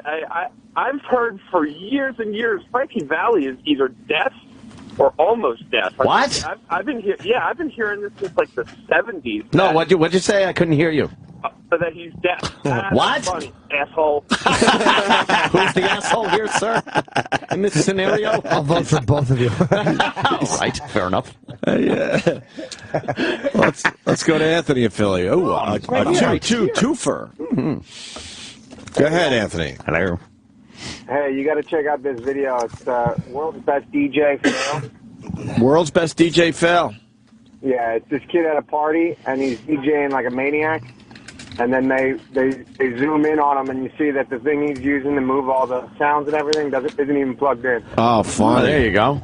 The best DJ the best DJ of the world fail fake. Of the world. Oh, it's fake. What? Oh, he's fake? What do you mean it's fake? I don't know. Oh, that's in a fucking basement somewhere. yeah, look, the power cord's out of that thing. The power cord goes in on the left. Right there. Right there. There's no power even. This guy's an idiot. You can't DJ on water unless you have power. Unless you have power. There's a little computer open next to him. You think it's doing anything? Yeah, I the think it's computer's playing doing everything. Playing a fucking song. Oh, that's great. I hate when Someone's focus in on the power supply, which is everything is unplugged. There's not any XLR. There's no input plugged into it. That's great. People are such dicks. What a dope. I love that the camera person zoomed in. Wow, he's right in on that socket, that empty socket. Zooming in where the power should go. Power. I mean, you know, they spend a lot of time, like Steve Aoki spends a lot of time producing stuff. Yeah. But then in the, I mean, I guess what's he going to do in concert, You right? think girls fuck him? Oh my God. I think that's probably why he doesn't fucking do anything. So he can scope the crowd, look around, raise his hands up, get everybody going, and then what? He's just playing a track like Frankie Valley. Well, and also you got to keep your hands in the air. Like you just don't care. Right, and if your hands are in the air, you can't twist any knobs. That's true. This guy says he has to talk to us. Jay in Staten Island. What's up, Jay? Jay. Yo, I work in a club in Staten Island. I run their security, and this guy, Steve Aoki, did a guest spot. So what he did was he called me to the booth because I was in charge of security and told me to stand there while he went to go fuck this girl in the back. Introduced me as a guest DJ. I've never even touched a board in my life. Just stand there and hit this button when it stops. He goes, when the music starts to get lower, hit this button. He was literally gone for 45 minutes. I stood there with the headphones on and had no idea what I was doing, but it was all a track he had made. He was fucking some girl in the kitchen in the back. Good for him. Was she hot? That's funny, man. She was unbelievable, and he is one of the ugliest motherfuckers you ever want. Good for him. Dude, girls He was awesome. love and then he ended DJs. up tipping me and all my guys like $200 each. I feel like you're telling the truth, but we do have to just say that this is what you're saying. Yeah, we don't. Who knows what he was doing? Yeah, we don't know for sure, but I hope he was. You sound legit, but who knows? Sounds legit. Yeah, exactly. Too legit. He's worth $28 million. That's what the internet said. I mean, he's one of the biggest. Come on. $100, including me. He ended up handing out like $1,000 by the end of the night. So he's not bigger than what's his name? Begins with a T. Tiesto. Tiesto's bigger. Yeah, no, that guy's worth like $50 million. Yeah. Yeah. Wow. That guy's, I don't know if he actually DJs either, but he's still worth $50 million. So more power to him. Well, it also, thank you. It also happens in radio. Back in the day when I was in Rochester, my buddies would come by after drinking all night. I had the later shifts because I was just getting started. And there was a girl there I wanted to kind of fool around with.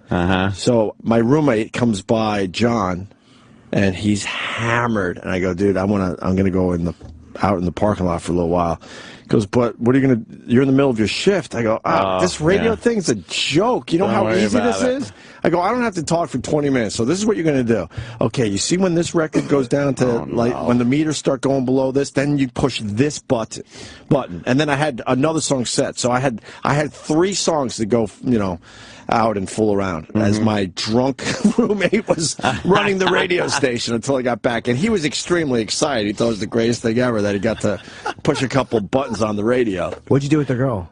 I don't know, a little Use your ass eating in the car? That's exactly right, Jimmy. You go right for that. Yeah, immediately. And you get in the passenger seat and push it all the way down and on your hands and knees. Oh, yeah. Make her lean over and just eat your ass in the driver's seat.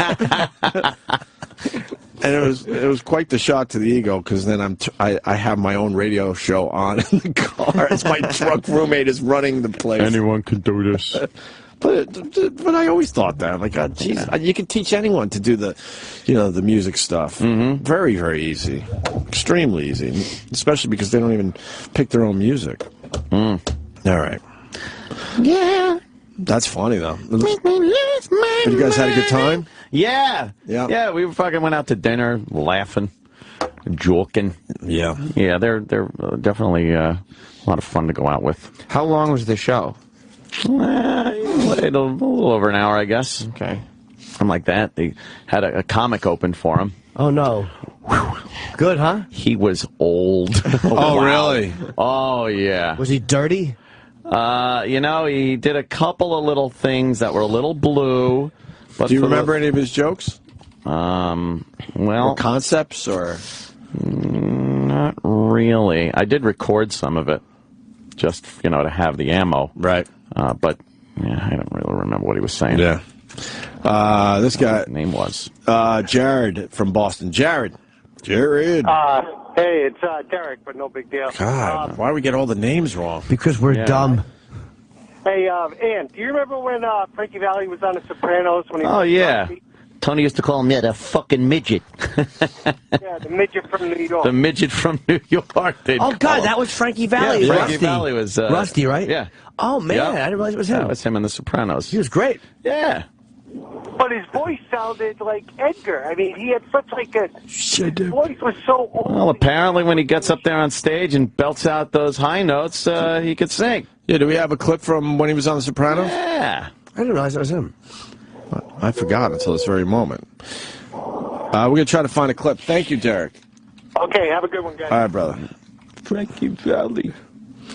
Let's say hi to Duff in Astoria. Duff. Hey, what's up, boys? Hey. So EDM music, it's all pre-produced. When you're doing something live, like I do DJing work on the side, everything's pre-produced. You can't now all of a sudden start mixing stuff live in an audience. So what they do over there is they're just tweaking the music, getting your high pitches, getting your basses, your lows. So they're really not doing shit. They used to. Shitload of money. Denny DJs live. They used to DJ live. 2 turntables and a microphone. That's right. That's where it's at. That's right. I say. Yeah, EDM stuff, they don't do that stuff anymore. Oh, yeah? So weird. They're reasonable. What an easy gig. So you do everything in your studio at home, perfect it, and then all you have to do is stand there. Who actually performs live? Yeah, I do, Who's Sam. performing live in this day and age? Yeah, but when can people see you perform live? Yeah. It doesn't matter. Oh, come on. Yeah, I don't sold throw out in tonight. plugs. You don't? No, tomorrow is tonight's not. So you get tickets to see Jim Norton at Caroline's tonight. I heard it was really good I would last love. night. It was amazing. I would love to lip sync. Great would that I would be? love to lip sync as a comedian. Hilarious. You should try it one time. You should try it. Yeah, just pausing. Wow. Do it for 5 minutes. Yeah. You should do that. We got Frankie Valley from The Sopranos. All right. Just to compare his voice. Speak English. Hey, kid, Jason. Fucking Philly Leotardo. She told me you warned her about giving us points if I take. Phil's a pimple. It's goddamn Johnny Sack. It's his message to the other captains, that fucking animal. Take it easy. Fuck that. Rusty. Sounds like he has a weak voice, right? Fucking animal. I'm telling you, Carmine. We go all out, we'll steamroll right over John. That's him. I predict the guys in the street in Brooklyn, Queens, they'll welcome us as fucking heroes. It'll be easy. He sounds like he's having a tough time getting like air or something. Yeah. Very, very weak. Can you picture him coming out and going? No, not at all. Not at all. What year did he do Grease? 77? 78? Somewhere around No, there. the original was Grease. 78. The original song. Yeah, that song came was from. it? Yeah. I thought it was from the 60s. No. All right. Is there a? I heard there's a remake with John Travolta and Olivia Newton-John of a song from. We played it. Grease. Was I in that day? Maybe I was out. I don't know. We played it. We definitely played it. I think we did. Yeah. That Why was don't like we? a year or two ago. Yeah, we definitely played it. Really? Yeah. We could do it again after the break. And we got a great 911 call, so we're going to step aside. Ooh. Hey, Mr. DVD. Mr. DVD! Hey, gentlemen, how you doing? Pretty good. We need to bring the humor back into the show, and we'll do that right after we talk to Mr. DVD. Yeah. Who is Mr. DVD? Mr. DVD knows everything about DVDs, what's coming out, the special features they have, the Easter eggs that are hidden on some of these DVDs. There's a bunch of stuff coming out in the near future. There's a couple of... Anthony, he cannot hear us right now. Yes. It's time to play discs, the silent game. Okay. The director's cut of Almost Famous, which is actually going to be pretty interesting because I'm more interested in seeing the director's cut of Almost Famous than I am in seeing the actual theatrical release. Hello? Hello?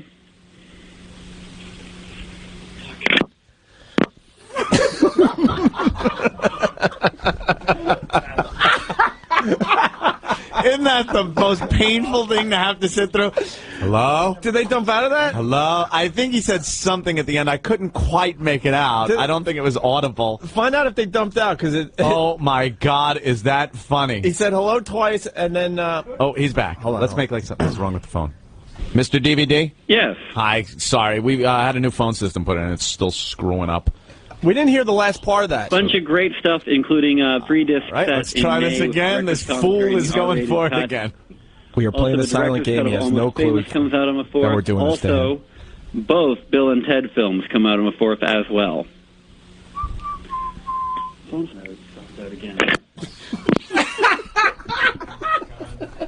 All right, that time he Okay, cursed. all right. That time he cursed. All right, that time he He's sitting there with Vic. The phone's effing dropping out. And then he hung up. Oh, that's too bad that he cursed. Gee, you know something? Here, I think he's calling. Go for three. Go for three. Mr. DVD. Yeah. No, Are you on a better phone right now? I think it's us. Oh. I did hear something about Bill and Ted. Anything special with those DVDs? Not as far as I know, although I know that the one Silent actor, game. Alex Winter, is probably eminently available to do a commentary or a documentary, or for that matter, play your child's bar mitzvah. Alex Winter's career has not taken off as Keanu Reeves has.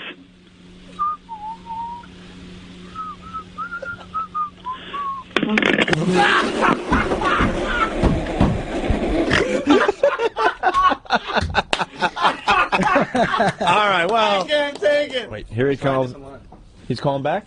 You know, if we had a good guest on, we'd be really embarrassed. What line is he on? Oh, I'm sorry. Hi, Mr. DVD. Mr. DVD. If you had a good guest on, you'd be really embarrassed. Damn it. That's great. If you had a good guest on, would you be less embarrassing? I'm sorry. I didn't know you were on the line, and I didn't mean that. I'm just getting a little upset about Mr. the phone DVD, situation. Anthony was trying to be funny there. He knew. Yeah. He actually knew you were listening. It wasn't a good joke. I'm sorry, Mr. It's all good fun. It's all good fun. We're just roughhousing a little bit. All right, Mr. DVD. So we got some info out about Bill and Ted. What else could you tell us? Last week, not only do you have Planet of the Apes, the remake, but a 4-disc box set of Planet of the Apes, the TV show, which is...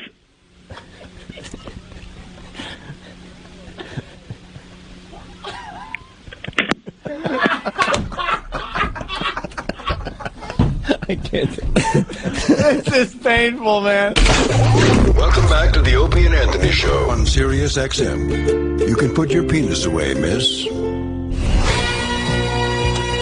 Oh, yeah, Grease is the word, baby. This is taken from Mojo Radio. Last night's live performance, it sounds like. Grease is the word, is the word. Good song. Yeah, it's just like last night. That's what it sounded like. Really? Oh, yeah, exactly. Like, exactly. That's Did we get Frankie the live Valley. recording? But this is the live recording from last night, West Ferry Music Fair. Travis, you pulled the live one. Yep, live track. Fucked up again. Grease is the word, is the word. I was a little faggerino back in the day. Like, my brother would be listening to Zeppelin and shit like that. And I would, like, turn on the Top 40 channel and hope that this song came on. Be like, ooh, Grease is the word. I would. And then would you cry if your song wasn't played? This was just past my crying phase, really. Quite frankly. Wah, wah, wah, wah. All right, we got stuff to do. Turn this shit off. Oh. Put it back in the hard drive of hits. Hard drive of hits. I bet Denny Falcone loves he's the boogieing Frankie down the Valley. hall. He celebrates his entire catalog, yes. You think a career one? You think there are times Dennis Falcone sits at his desk, he listens to us every morning. Every morning. And then he starts hearing Ant talk about Frankie Valley, and he probably he's probably like Chubbs limbering up and getting ready to walk down the hall because he knows he can add to something. give us a little tidbit about it. If you know, Frankie Valley. If you guys had any idea how often during the show Dennis is putting his head into Sal's office trying to add some input, emailing me something trying to add some input, he He's angling. Go ahead, knock a guy because he's contributing to the show. Sure. Go ahead, that makes a good working environment. We don't use his contributions. Well, at least he keeps pitching them. No, you're right. He keeps pitching them. Me and my sister Donnie were talking last night because her birthday is in July, right? And she wants to have it at my house around the 4th of July party thing that I'm doing, and she just specifically requests that Denny Falcone DJ her party at my house. So I got to work out the date. So why don't we get Denny down here? No need. They'll work it out privately. There's no need. Are you sure? I just got a message. So we can book it. But he's here, you're here. I know. You work it out guys later. can work it out together. No need to. We should book this. No need. I just Really? even though he's here, he's not listening to the show right now because he's literally, as we speak, in E-Rock's office pitching something to E-Rock for the show. Which was a scale. You know what I learned about? Pitching a hero. You know what I learned about Dennis Falcone? What? He blows himself every day. Wow. Blows? Yep. He sucks his own dick? Yep. That's why he walks like he does. Humble and Falcone.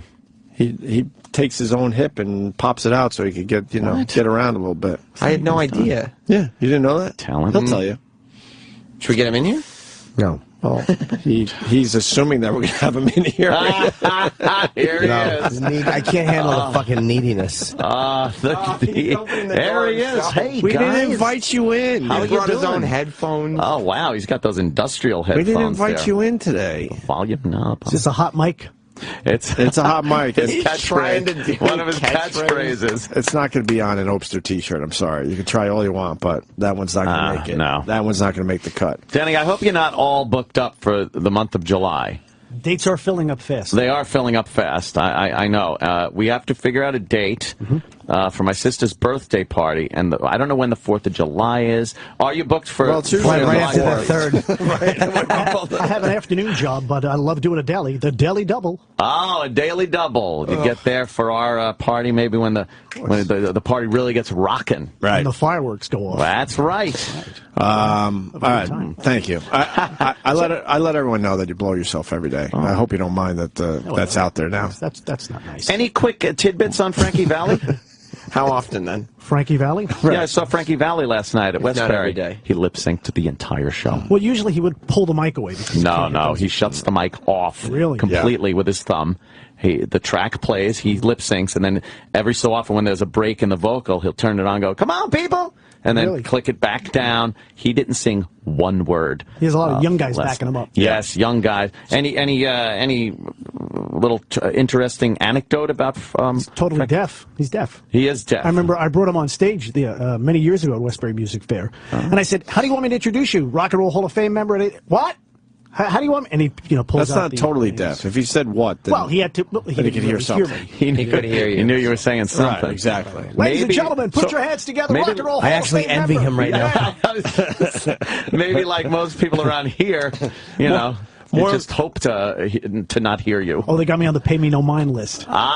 More importantly, what, you take Tuesdays off then, or? Why would I take Tuesday off? Well, you said you don't blow yourself every day, so I'm assuming. No, never. What, you take Tuesdays off? No. Which days do you? Yeah, which days? Never. Danny, what does your dick taste like? Never. Jesus. That's ridiculous. There's no reason for that. You don't swallow your own cum. That, I don't that talk would make about it things really like that gay. because I don't do things like You that. sure? Spit it Do out. you slowly fuck your own mouth? Like you hold the back of your head and slowly pump your hips up? Oh, my God. Your turgid 4-incher? Dennis Falcone's not into the blue humor like that. That was a legit question. Oh. Do you or don't you? Fine, then. Do you splash on your own face? Oh, fuck. That's uncalled for. It is. What are you talking about? Right down the gullet. It's okay. You're among friends. Are you proud that your picture showed up on a lot of the Humble and Frank fucking Fred Frank, whatever his name is, Frankie Valley and fucking. Humble and Frank was better. See, we already forgot the I name. told you. Yeah, I the wasn't there fans doing a bit. That's the how fans quickly love- we forgot. do a good job. Fans love using you in their photoshops, Denny. That's okay. All right, Dave, why don't you get out of here? Oh, Jesus. Thank you very much We'll for your work out time. a date. Yeah. I'll work out, see when the party is. Yeah. And let's get this party started. Yeah, well, fair. You should give me your phone number or your text so I can, You don't stay wanna in do contact with you. You know, Things like that. You know, so I'm available on Twitter, Facebook. exchange digits. How do you not have It's yeah, 3 up your ass. So do you build up your loads all week long and then release them on weekends? All right, guys, have a when you're great blowing weekend. All yourself? right, enjoy yourself. Danny, comment? I was on, but now I'm gone. That's a good one. Sundays? Do you make sure your taint is nice and clean so Yeah. you don't have to smell your own taint when you're blowing yourself? Book. He's got a book with his name written on the top like it's high school. Can I see your book? This is great. Oh, no. Don't give it to him. Oh, no. Oh, the boss wants to see the book. Can I ask you legit? It says Falcone. It's the Joel Whitburn Top Pop Singles book. If you had one of these in the studio, you would have known that it was Kenny Rogers in the first edition. Hit music from 1968 when you played Just Dropped In to See What My Condition Was. I didn't really had the book. I didn't really Keep it care what the reference. answer was on that one. I like to thumb through this from time to time. Thumb through it. God. Have you ever, when you were trying to blow yourself? Thank you, Jimmy. It's Let's a get fair back question. on topic. Have you ever slid a finger into your hiney? Just to like hiney. Just to get that extra hardness so you can reach your cock. Yeah, with your mouth. And you find the smell objectionable. Denny, isn't everything in that book available online? Yes, it is. Like if you have a question about something, instead of flicking through pages, I bet you it's a website at this point or an app or something. I like a good hardcover. It's little tactile It's got the paper. Do you ever hit the back of your throat? Oh, wow. Yeah. And do you make this noise? I hate that noise. He's making that noise. You don't like that blowjob sound? I don't like when you make it. Like when the cock's all the way in your mouth and just goes. Are you? I got to go, guys. Got a lot of work to do. Got to get busy. Got a busy weekend of DJing this weekend. And blowing yourself. Well, you shouldn't be worrying about DJing if you're here at Sirius XM. Right. A lot of parties. Do you blow yourself before your gigs or after? All right, I got to get some coffee. Take care, guys. All right. Do you ever re-wet your finger with your mouth by accident? Now we understand the hard drive of hits and what it is. I bet you sometimes he's fingering his own backside and just. You do that, Dennis? Dennis, do you finger your own? No. Okay. There you go. That worked. All right. that worked nicely. That'll get him out quicker. Yeah. It's a bit much funnier when he doesn't come in when we're trying to get him in. Yeah. Yeah. Now he just walks in. But that's the bit. Like I get confused. Like why wouldn't you want him in here? And then if he comes in, then it's not the same. You actually have to talk to him. That's the problem. Just tearing down a wall there for everybody. Yeah. So Willie Geist is getting some heat from our listeners and other people, actually. Yeah, Twitter people, we're giving him some shite. This Joan Rivers thing just drove me nuts yesterday. She told a pretty edgy joke on the Today Show, and they all were just shocked that Joan Rivers, of all people, would say something edgy. She's known for that. And then they were trying to get Joan Rivers to apologize. She said, Hannah. Hannah. So then Willie Geist had to represent, I guess, the whole Today Show staff, and he had to apologize for Joan Rivers. Yeah. So, go ahead, Jimmy. See, what I didn't like is, if they didn't like the joke, they didn't like the joke. But it was. Do we have the apology still, by the way? Sorry, just to bring everyone. You had it on a disc. I don't have it here. Why would I have it? It was the whole, if you can story call it a joke. Like, that's what bothers me, is like, you know what it was. It was just a joke that, of course it was in poor taste, but a lot of jokes are in poor taste. So if you didn't like a joke that was in poor taste, don't act like you didn't know it was. That's what drives me crazy. Well, if you can call it. Call it was a joke. You know that's what it was. So I tweeted Willie Geist yesterday. I was frustrated. Oh, boy. And I wrote, not Sam, your name's a girly store. I'm going to kick you in the balls tomorrow. Oh, that's a different Oh, wait, tweet. that's a different tweet. I'm sorry. Yeah, not Sam is not Willie Geist's Twitter. I'm Willie Geist sorry. is your boy, though, I right, got Sam? confused. Yeah, Willie Geist is your my boy Willie Geist? I found a store named Sam Roberts, though, and it's girly clothes. I've gotten that tweet. Do you wear the girly clothes when you come in here? No, but just to support your brand? I've heard about the store a couple times. You have? Yes, once or twice. I wrote, Willie Geist, pathetic that Today's Show made you apologize for Joan Rivers. As you said, alleged joke. Of course it was a joke. Grow some balls. And then some other people, like, also tweeted him. And, man, he don't fucking play. No, Willie will get right in there, mix it up on Twitter. He don't fucking play, man. He'll throw down. He's basically threatening people. Yeah. Basically saying, name the time and place. Time and place, motherfucker. I'll kick your ass. Where did he say that? Oh, boy. Well, he left out a few words. I was paraphrasing. But it's frustrating, you know? I mean, if Joan Rivers isn't going to apologize, then you don't have to apologize for her. Have they ever apologized for talking? I know that's like a peppy morning show, but has the news ever apologized for showing like violent imagery or talking about an upsetting story, even though they're getting a lot of mileage out of it? Yeah. No, they haven't. They don't do that. I like Willie Geist, I'll be honest with you. Because he did a show for MSNBC from 5 to 6, I think it was. Yeah. And he's entertaining. He's a little different. You know, he's very comfortable on TV, and it's obvious that they're grooming him for the big spot at the Today Show. Yeah. They're going to kick Matt Lauer out the fucking door. You watch. But they're grooming him to be like every other schmuck that does that job. Well, I guess the most important thing with that training is the apology. Right. You got to be able to apologize for stuff that should never have to be apologized for. Here's the apology. What? We'll get to that in a sec. Waddle-dee. Yeah, no problem. Let me hit the apology first so everyone's up to speed. So Willie Geist apologizing for Joan Rivers. We got a little bit of housekeeping here. We want to talk about something that happened on the show on Tuesday. Joan Rivers was a guest on this program. During our interview, she made a comment at the expense of the Cleveland kidnapping victims. They have asked her for an apology. As of this morning, Joan has not given one. We regret her comment was made on our air deeply and truly. I hope our reactions in real time show the way we felt about her attempted joke, if you want to call it that. This is a live broadcast every day. We can't control. I messed that up. So it was attempted joke, if you could call it that. It was a joke. It wasn't. It was a real joke, and you didn't like it. That's it. You know it was a joke. That was a full joke too. It wasn't an attempt joke. If you could call it that. No, that was a joke. Maybe I would bet a lot of money if you weren't on TV, you would be laughing at that. I thought it a joke. You know, Joan Rivers had no hate in her heart when she was making that joke. That's the difference. This is a live broadcast every day. We can't control what our guests say. Joan's been a guest on Today many, many times, but we absolutely do not condone what she said here this week. I hope it was clear at the time, and we'll make it clear again. We obviously didn't find it funny. We didn't approve of it. Yeah, absolutely. Heartfelt apologies to the Cleveland kidnapping victims as well. All right, let's go check the weather now from Dylan. Just this culture of groveling. Are you kidding me? You're part of the media. You did 1 million stories on those women. Yeah. You were camped outside their houses when they had their first fucking breath of freedom, and you couldn't wait to try to get your stupid camera in their face. Exactly. Exactly. On a day they probably wanted to just collect themselves and maybe be with their family, the Today Show and everyone else made it extremely hard for them to even get in their own fucking house. There you go. Are you kidding me? Good print. I don't even think they could drive to their house by themselves. I do believe, if I remember the story correctly, they had helicopters in the sky following the cars home. Yeah. Do you think it was really a heartfelt apology? Do you think they literally felt like oh man, I gotta get this out because I need to let these people know that we didn't mean any harm? Right. Or do you think it's just the corporate bullshit line that they feel they have to put out there anytime anyone says anything even a little controversial? Right. Have you ever heard them apologize for jamming a microphone in someone's face? Right. Hey, we're sorry we invaded the privacy of that person. We're sorry we didn't respect that family's wishes for privacy. That's the news, Ever? though. That's news. Never.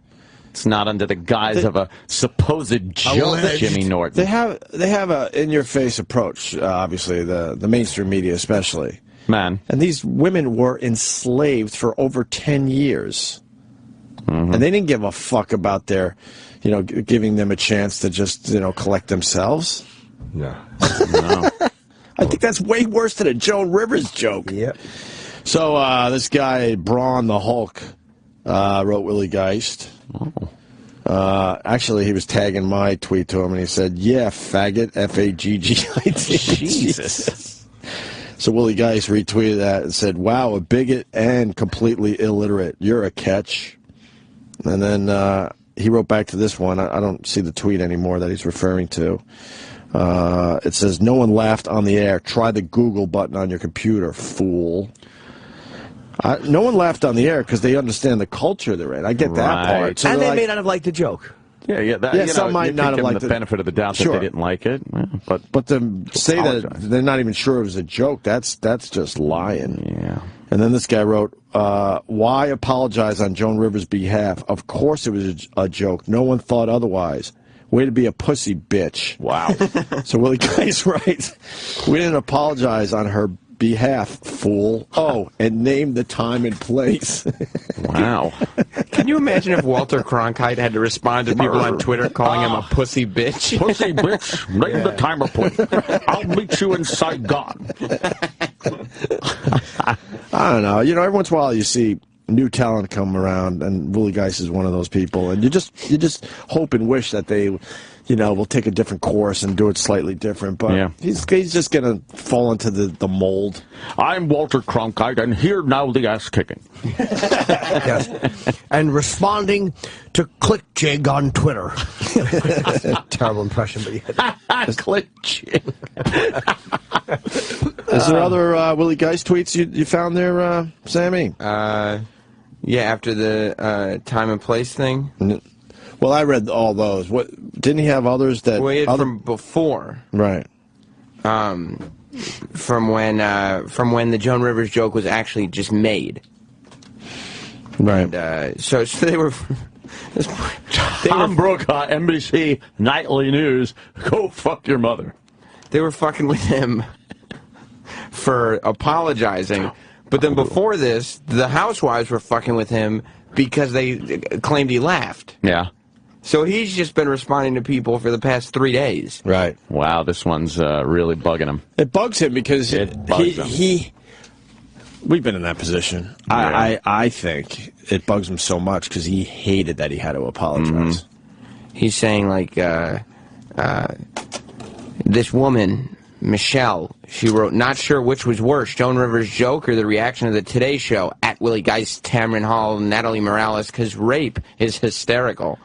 Which I think she shouldn't have. I don't think that's true. It wasn't about the rape thing, was it? It was about the fact that the room was their room was small and they were kept in a small... No. That Joan Rivers has a smaller room than what they had in their awful situation. And isn't it funny that they were being raped in there? It's not. It's like she didn't. Would have been so offensive. If Oh my God! My room is smaller than the vaginas that the man's penis was in. Oh my God! Yeah, that's not what she said. No, she didn't say that? No. But he said, what reaction are you referring to? The one of complete disgust? And she said, well, the silence in this pic illustrates disgust. If not the right pic, apologies, but it went with the article. Right. And so you should really watch the clip before making your grand judgments. I did not find the joke funny in the least. But the point is, fun. You don't have to apologize for Joan Rivers. She did it on your show. You guys don't like it as the Today Show, then so be it. But that's just it. And step forward and have to apologize for what she said is ridiculous. He didn't apologize on her behalf, is what he was actually arguing about also. He was apologizing to the people that they heard it on their show. Right. You know, it wasn't like we apologize on behalf of Joan Rivers. It was we apologize because you had to hear such insensitive drivel. Where was he before this? MSNBC? Yeah, they're grooming him. He's going to be the main guy. But I mean, that's sooner than later. He's got to stop responding to everybody on Twitter. This is not...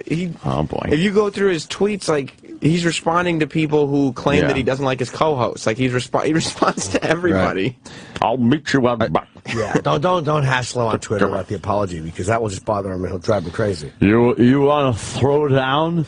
Let's go out back and throw down. Come on, internet tough guy.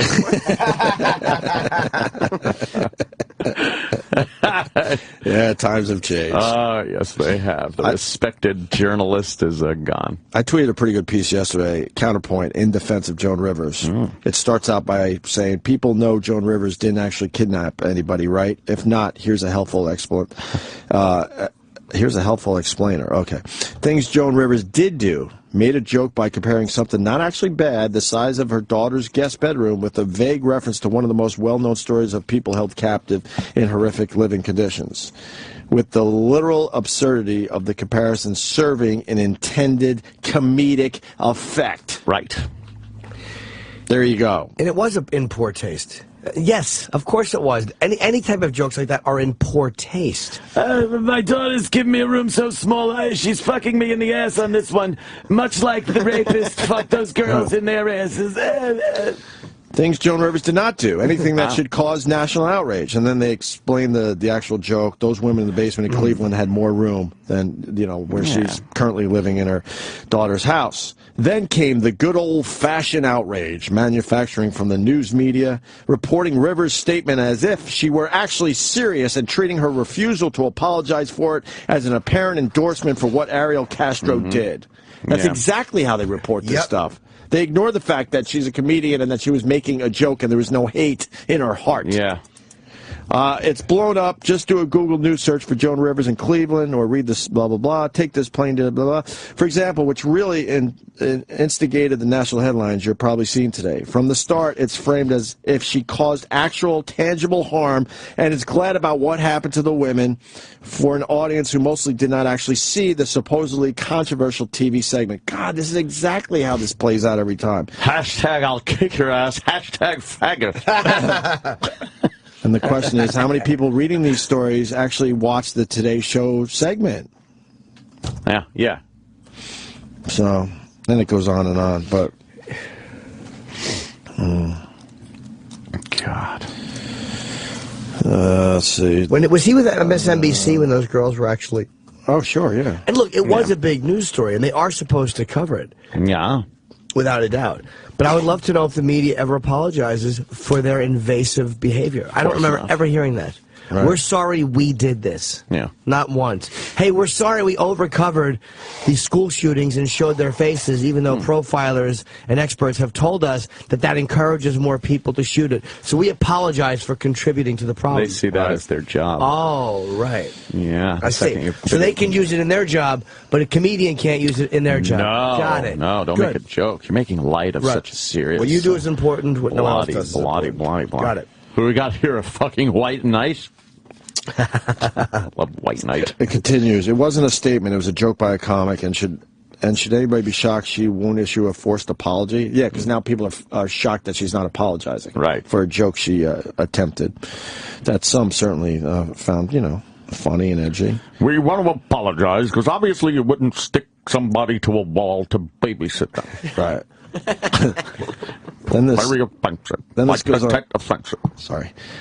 Then this thing goes on to say, then the lawyers have their statement where obviously they're outraged and all that, blah, blah, blah. Don't need to read that statement here right now. Then it says, can't blame the lawyers for the statement. That's their job. And of course it sucks for the women to be constantly reminding of the most horrific decade possible. But with comment about the women enduring unwanted and often painful media attention for quite some time, and now they have to endure this, the blame shouldn't be squarely placed on Rivers.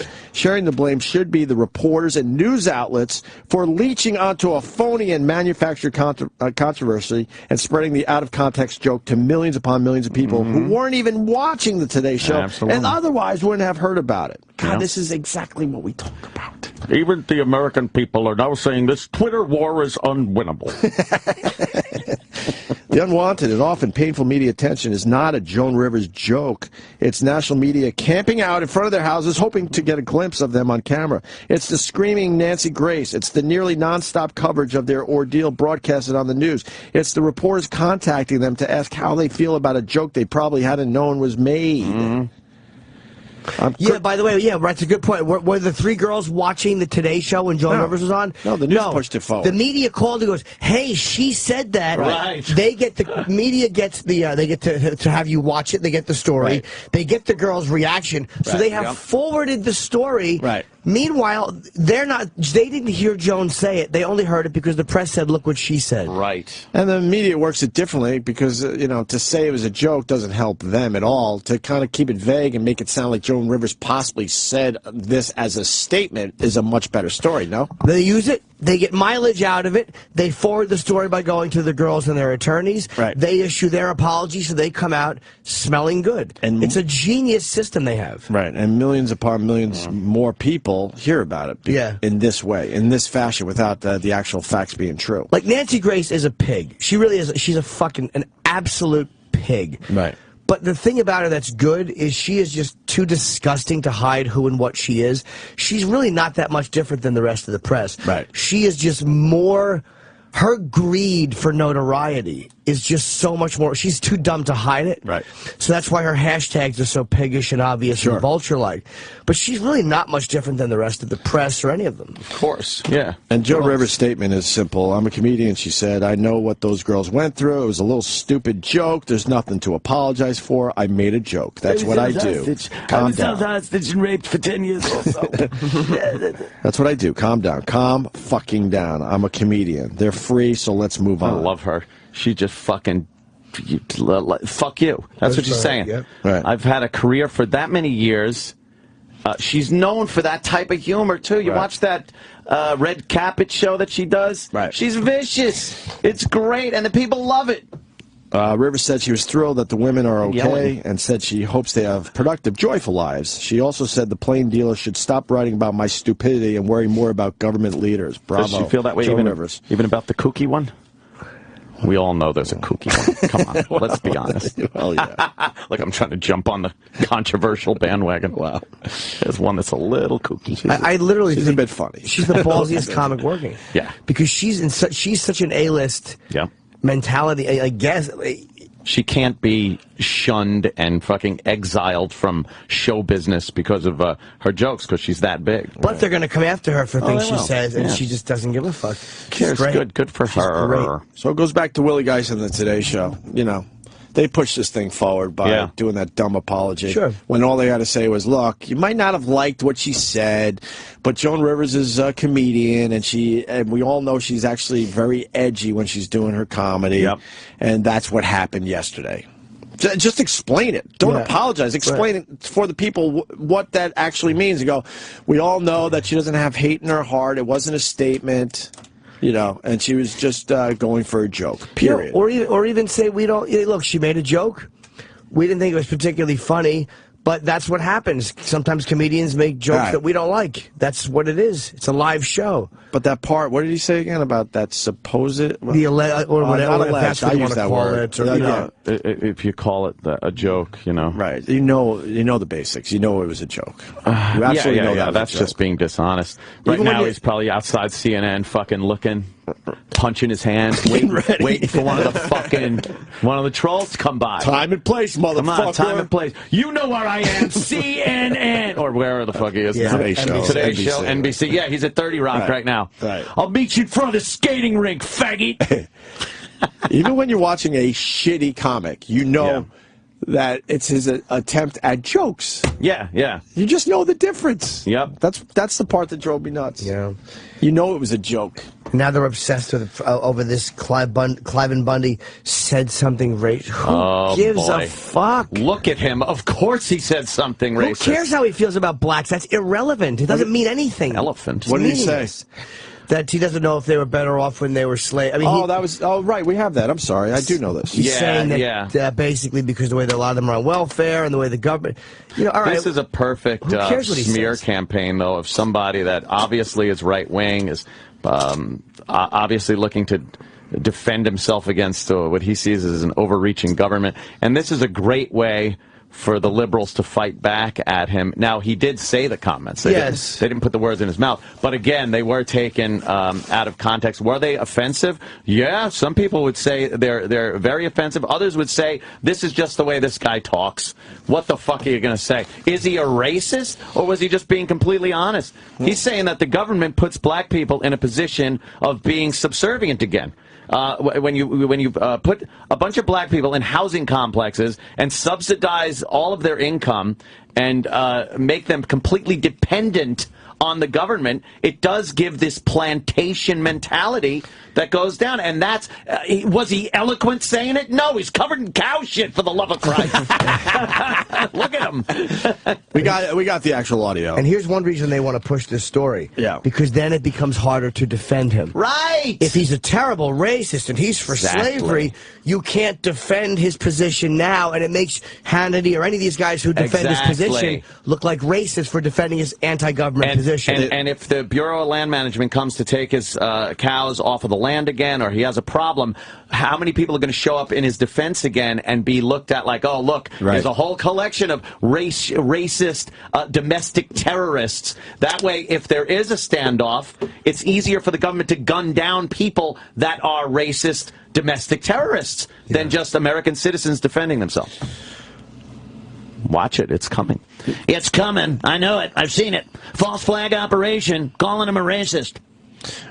Well, this is what he said. But there was the thing. I'm wondering. Ooh, real audio. Nice. I know, right? Going back to Where's real this audio. How old is this audio? It just happened. Oh, this part here? Yeah, he said it in an interview just recently. Why do we have the shitty quality Well, do you hear version?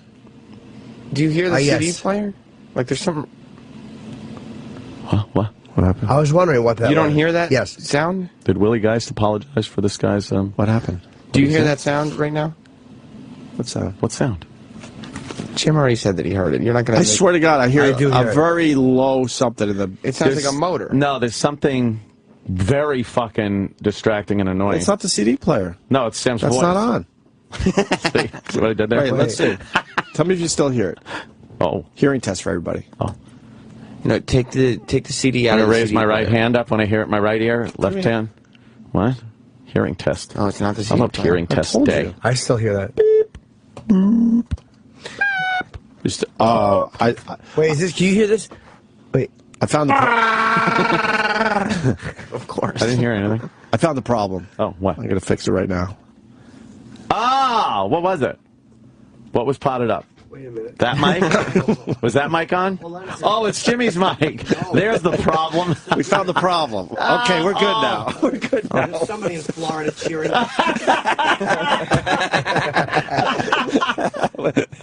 Oh, Mars. What happened? I don't know. Mars. There's some kind of hum or motor or fucking.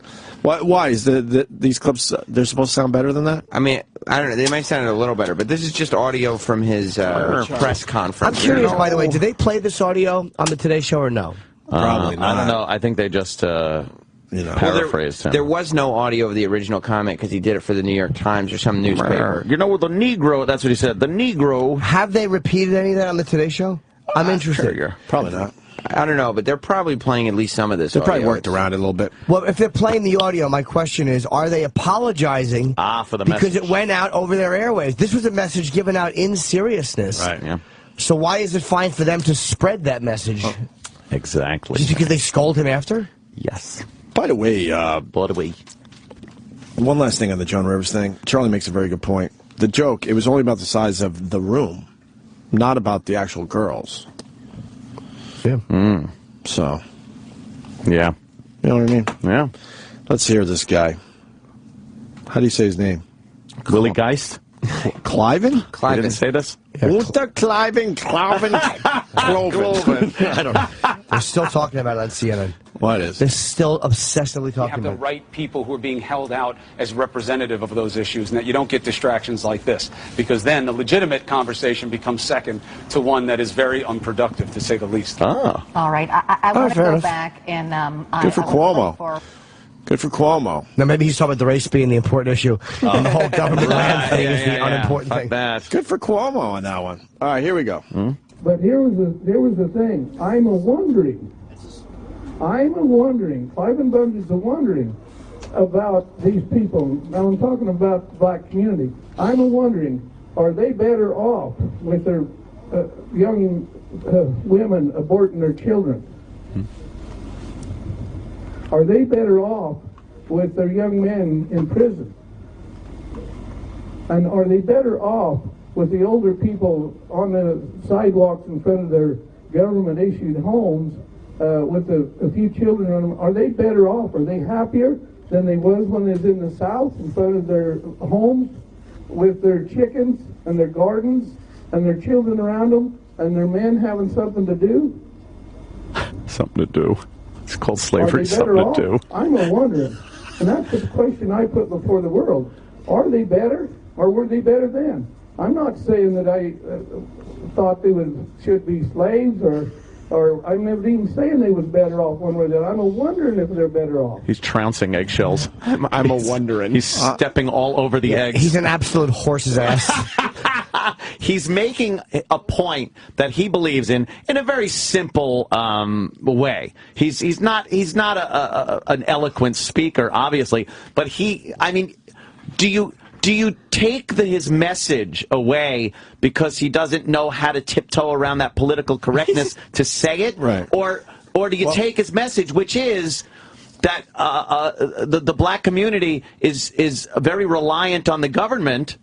and it is akin to slavery in some way, shape, or form, and there seems to be a lot of unhappiness and discontent in the black community. And was there that same unhappiness and discontent when they were slaves and in front of, like they said, their house, gardening, doing whatever they want? Like, that was what he was saying. That was his point. They were probably less happy when they were slaves. Well, yeah, I think it's a terrible Is it point. reasonable? I think black people were less happy as slaves. Yeah, I'm not saying it's not a terrible point. I'm saying that his point is getting missed in the words themselves. But are slaves allowed to have, like, satellite dishes?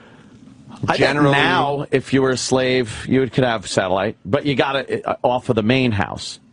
What do you mean? Oh, so there's just the one dish and it bounces to the quarters? Yeah. But the field, they don't get satellite. The house. Well, where they hang out at night? Like, could they get, some satellite programming? I don't know.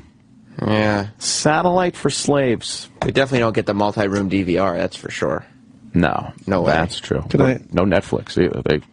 No, definitely not. No. Satellites for slaves? Satellites for T-shirt idea, or is that too much? That's a good one. Is that too much? That's a good one right there. Sure? That would describe us. That's a bad one? Satellite slaves.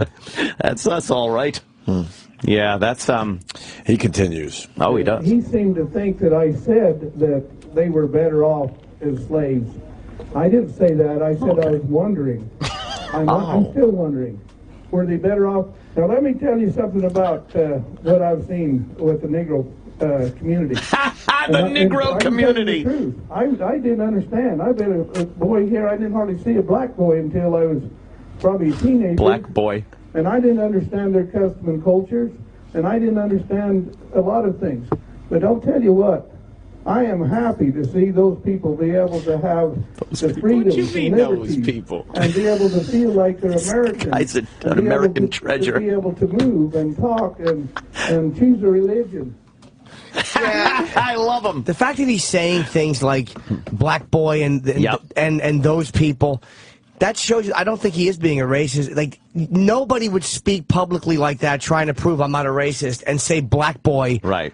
It's just not the way you would do it. But you would do it eloquently. This is the way he talks. Yes, and people have to realize that in between Los Angeles and New York City is a lot of fucking real estate in this country. Look down at them round circles when you're flying over. Right. People talk like this. Yeah. If you don't see a black kid until you're in your teens, I mean, that's not the way most of us grew up. Yeah.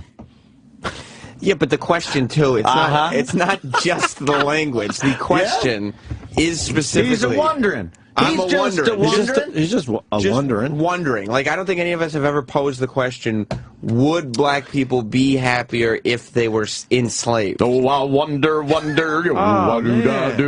was going to go with I'm wondering. I'm wondering. There's, I think it's a terrible question and dumb. And obviously, no, but. He just wonders if the Negroes. He's a wondering. He's a wondering if the Negro community is happier now than they would be as slaves. He referred to slavery as something to do. The men had what he called something to do. Like a hobby. The ingrained superiority.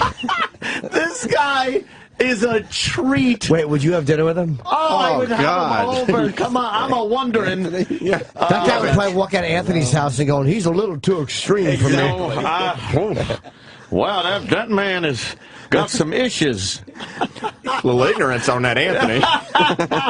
He's a racist. That is some real. Tell us how you really feel. I'm just glad that the children were here to hear him tell his story in genuine old world jargon. I'm gonna go down a limb and say there is no way to pose the question that he was asking gibberish eloquently. It's not a matter of eloquence. He's just wondering. Wondering. Yeah, and that too. But it's not a thing to wonder. Yeah. Like, the answer is obviously, would you be happier if you were enslaved? No. Well, nobody would. Sometimes I wonder what's going on with the community. Yeah, you wonder? Which community? The Negro community, as he said. You can't talk like that. What? And I think you're way past the point of wondering. When I was when I was in Central He's Iceland, made his judgments. Oh boy, has It's gotten so bad. We'll watch a documentary on boxing where they're showing these horrible black neighborhoods, and we'll go, I wish Ant could just see this. We were when we were pointing out things. Like, oh boy, what do you think Ant would say about that? About that one. Yeah. He's a treat, huh? He is a treat, that gentleman. I would say a national treasure. Yeah, exactly. When I was going to elementary school in Central Islip, that was the first time I really hung out with a black boy. You can't talk. What? See, this is the problem. He's becoming a role model for people everywhere. That's insane. Yeah. Can you imagine saying that? He's hilarious. Holy shit. My favorite, Something to Do. He took slavery. He took slavery and condensed it down into what it really was, which is, there's something to do. Yeah. Right, it kept people from being bored. It's like a choice. Like, well, I could do nothing, or I could do this. Yeah, right. He left out the whippings, raping the women, and selling off the family part. Well, he kind of he omitted that from his he's a wondering summary. He's a wondering. He's just a wondering. That guy is a treat. Yeah. And boy, MSNBC and CNN cannot get enough of playing his audio. That's for sure. And Fox News, I've never seen a network backtrack.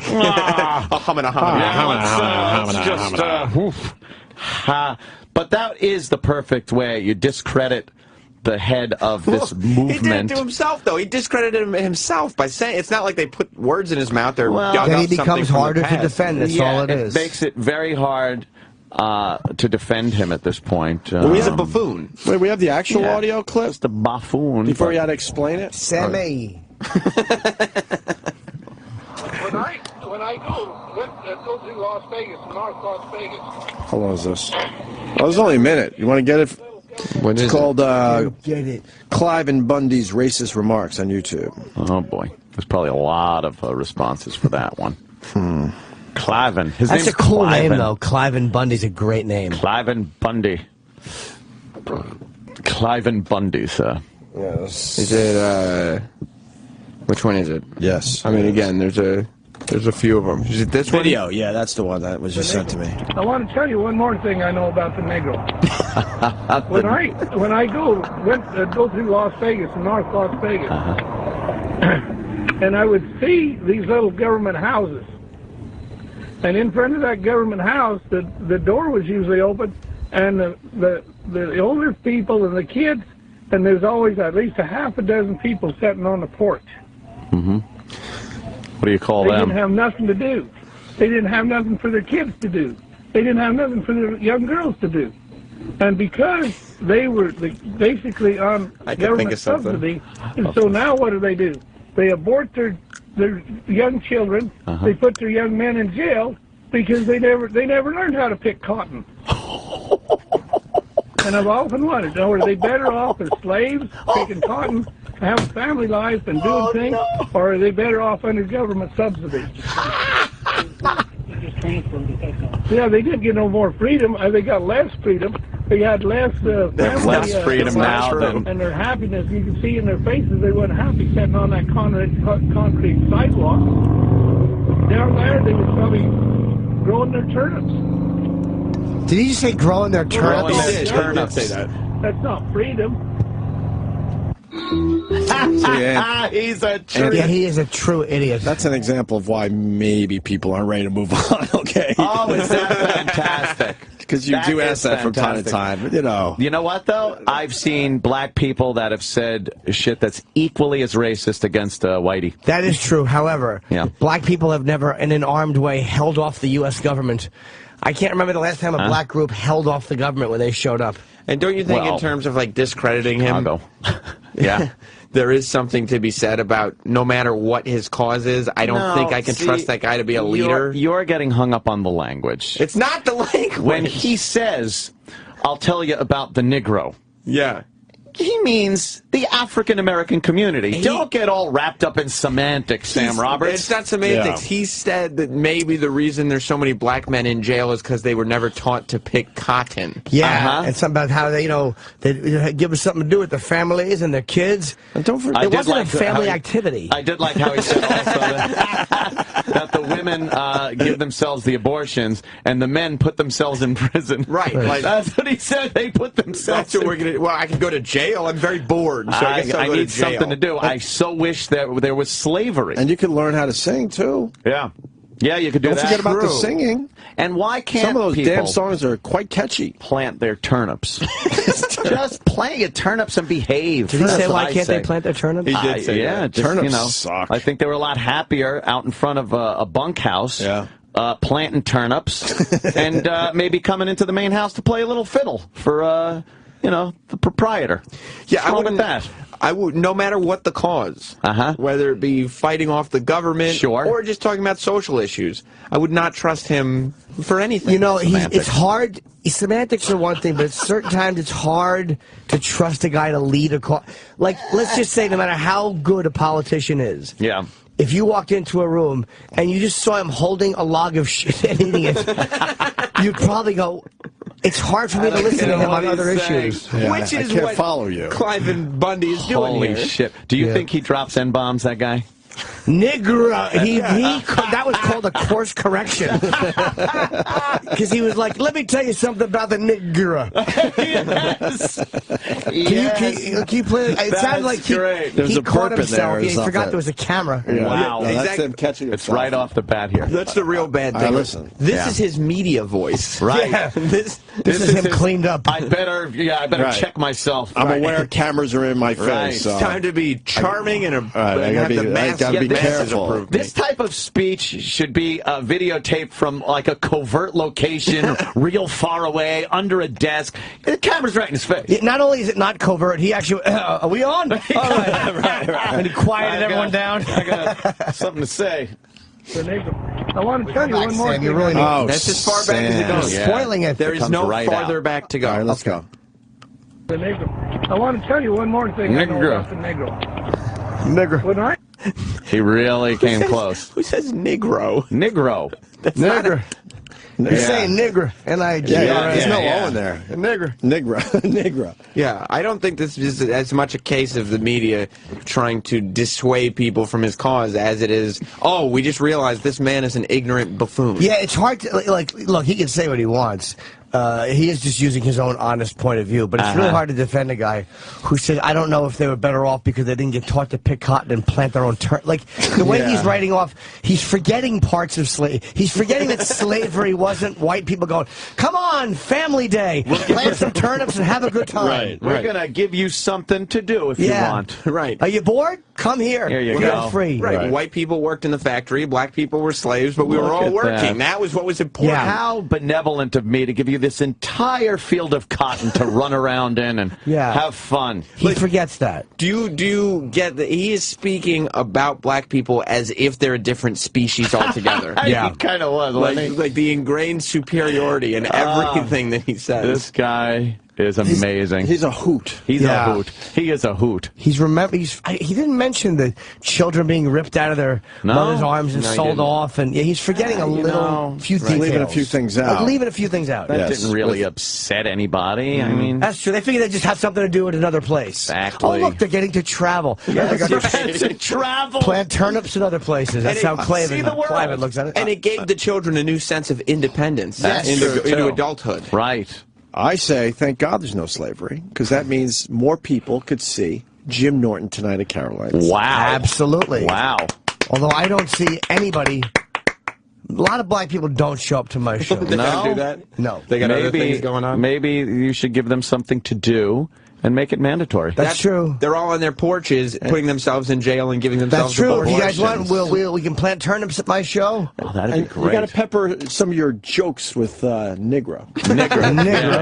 American nigger. Just pepper it around a little bit. A little bit. This guy, He's something. And he couldn't look more. He's got the cowboy hat, the white, long short sleeve shirt, his big fat gut and a long tie. He's everything you think he is. You know what's fucked up though? I mean, now the liberal media media is taking him and putting him out there as the representative of everything that is Republican, everything that is Tea Party, anti-tax, anti-government, pro-Second Amendment. Like now, he is the face of all of that. And you can in turn, though, take, like there was a professor recently that had some awful things to say about the right. Yeah, I don't see that being spewed out there and him being representative of all liberal professors on college campuses that are indoctrinating America's young people into this leftist, socialist, communist fucking lifestyle. But before he opened his fat mouth, was Fox News making him the face? Like, we're fighting back against the government. This is the face. Because he was fighting back. Okay, but he was the face, and then the face opened his mouth, and then everybody goes, listen to what the face said. Just because he's saying a few things that some might find offensive does not mean doesn't he represent have the man himself. Other good points. You know what? I bet my mechanic can fix my car perfectly. Can he maybe make a good drink? No, you get a bartender for that. But it doesn't discount his ability to be a mechanic anymore because he can't tend bar. But I would say that this discounts Cliven Bundy's ability to lead in any sense. Yeah, because the bar example mechanic, I can't picture O'Reilly or Hannity giving that example as this audio plays in the back. And the problem with the negro is he was better when he was a slave because he could plant turnips. Well, you know, bartender and mechanic are different professions. People do garden, and they do enjoy it. It's a rough one, and Sam's right. They were the ones making him the leader by the way they spoke about him. Maybe they should. Okay. Save it for the field. It's time to rock. It's time to rock. See, he would have been more successful if he had just said that. I know. Save it for the field. Maybe time to rock. Maybe Fox probably should have done a little bit of homework on Cliven. Or whoever, you know. And figured out before we I'm saying celebrate this man. Yeah, let's figure him out a little bit. The message that came forth with a big government, intrusive government, going into this guy and confiscating his property and conjuring up this feeling of big government being intrusive, that was the true message. And nothing he really said kind of affects that message, which is the people have to be vigilant of an intrusive, tyrannical government. He's your Che Guevara. But now he might say things and spout off, you know. I mean, Jimmy the Greek said some things, but he was a good handicapper with the sports. We're missing a really great observation. Oh, yeah? Terry in Pennsylvania, get the clip ready again. Go ahead, Terry. Hey, good morning, boys. Hey, go ahead. Yeah, that motorcycle that you heard in the clip there, that was Fox News getting the fuck out of there.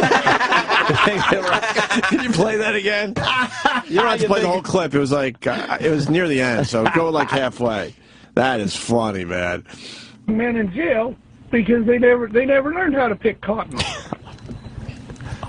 And I've often wondered, are they better off as slaves, picking cotton, having family life and doing things, or are they better off under government subsidy? They just transferred it, that's all. Yeah, they didn't get no more freedom. They got less freedom. They had less family alive, and their happiness, you can see in their faces, they weren't happy sitting on that concrete sidewalk. There you go. There goes Shepard Smith. There goes Shep. That was the O'Reilly cycle with a spin stops here bumper sticker on it. The only thing spinning are his tires to get the fuck out of here. That's funny. The no spin zone. That's funny. Very good. What? No? That was the motorcycles doing wheelies. Fuck. Because the guy's got a gut. What?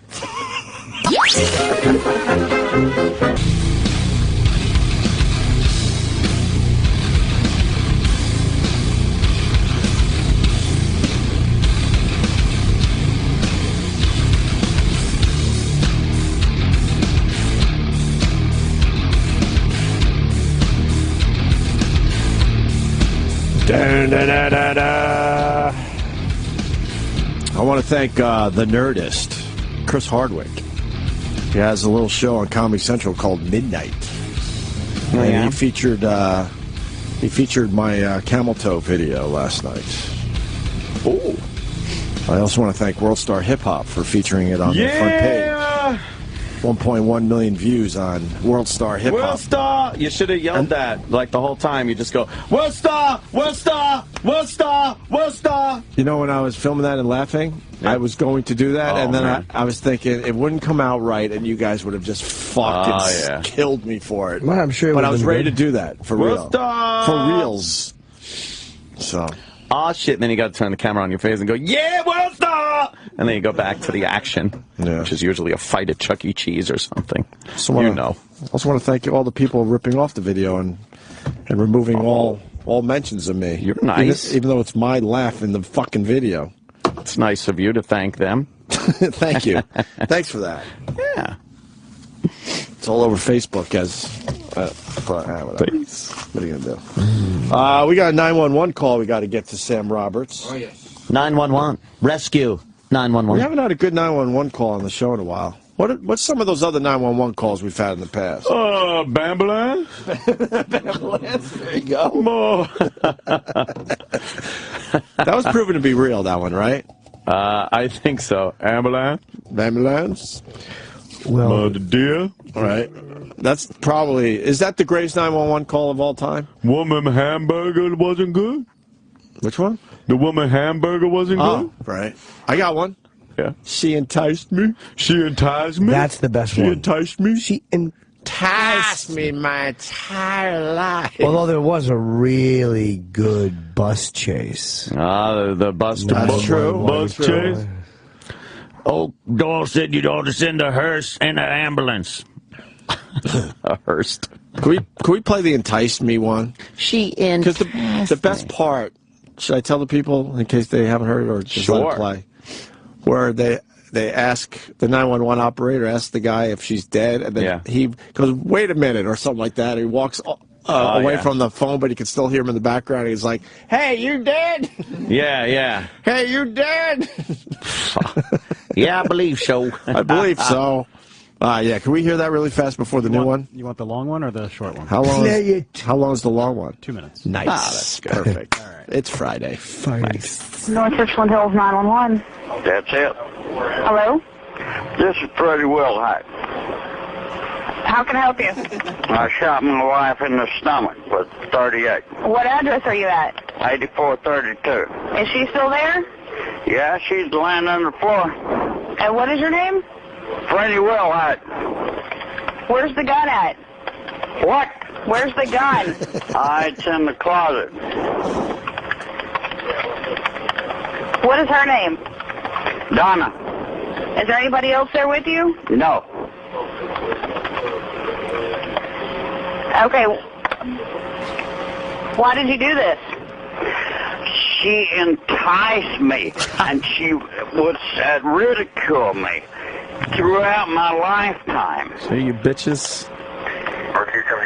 Shot her in the gut. Yeah. Okay, and you're at 8432? That's it, baby. Okay, I'm going to get somebody out there. Where at in the house are you right now? Just shot his wife, well, baby. I'm in the dining room. I don't know if she's dead or not. How long ago did this happen? A few minutes. Okay. Fucking amazing. I'll see if she's alive. Sir? Did he just whisper, you stupid something? Could you rewind that? Yeah, what did he say there? You stupid something? Maybe to himself? Or did he say, you stupid bitch? Maybe. I don't know. Let's hear that again, that part, yeah. Hang on, I gotta throw it in a different, Okay, I'm ready. Okay, all right. I don't know if she's dead or not. How long ago did this happen? A few minutes. Okay.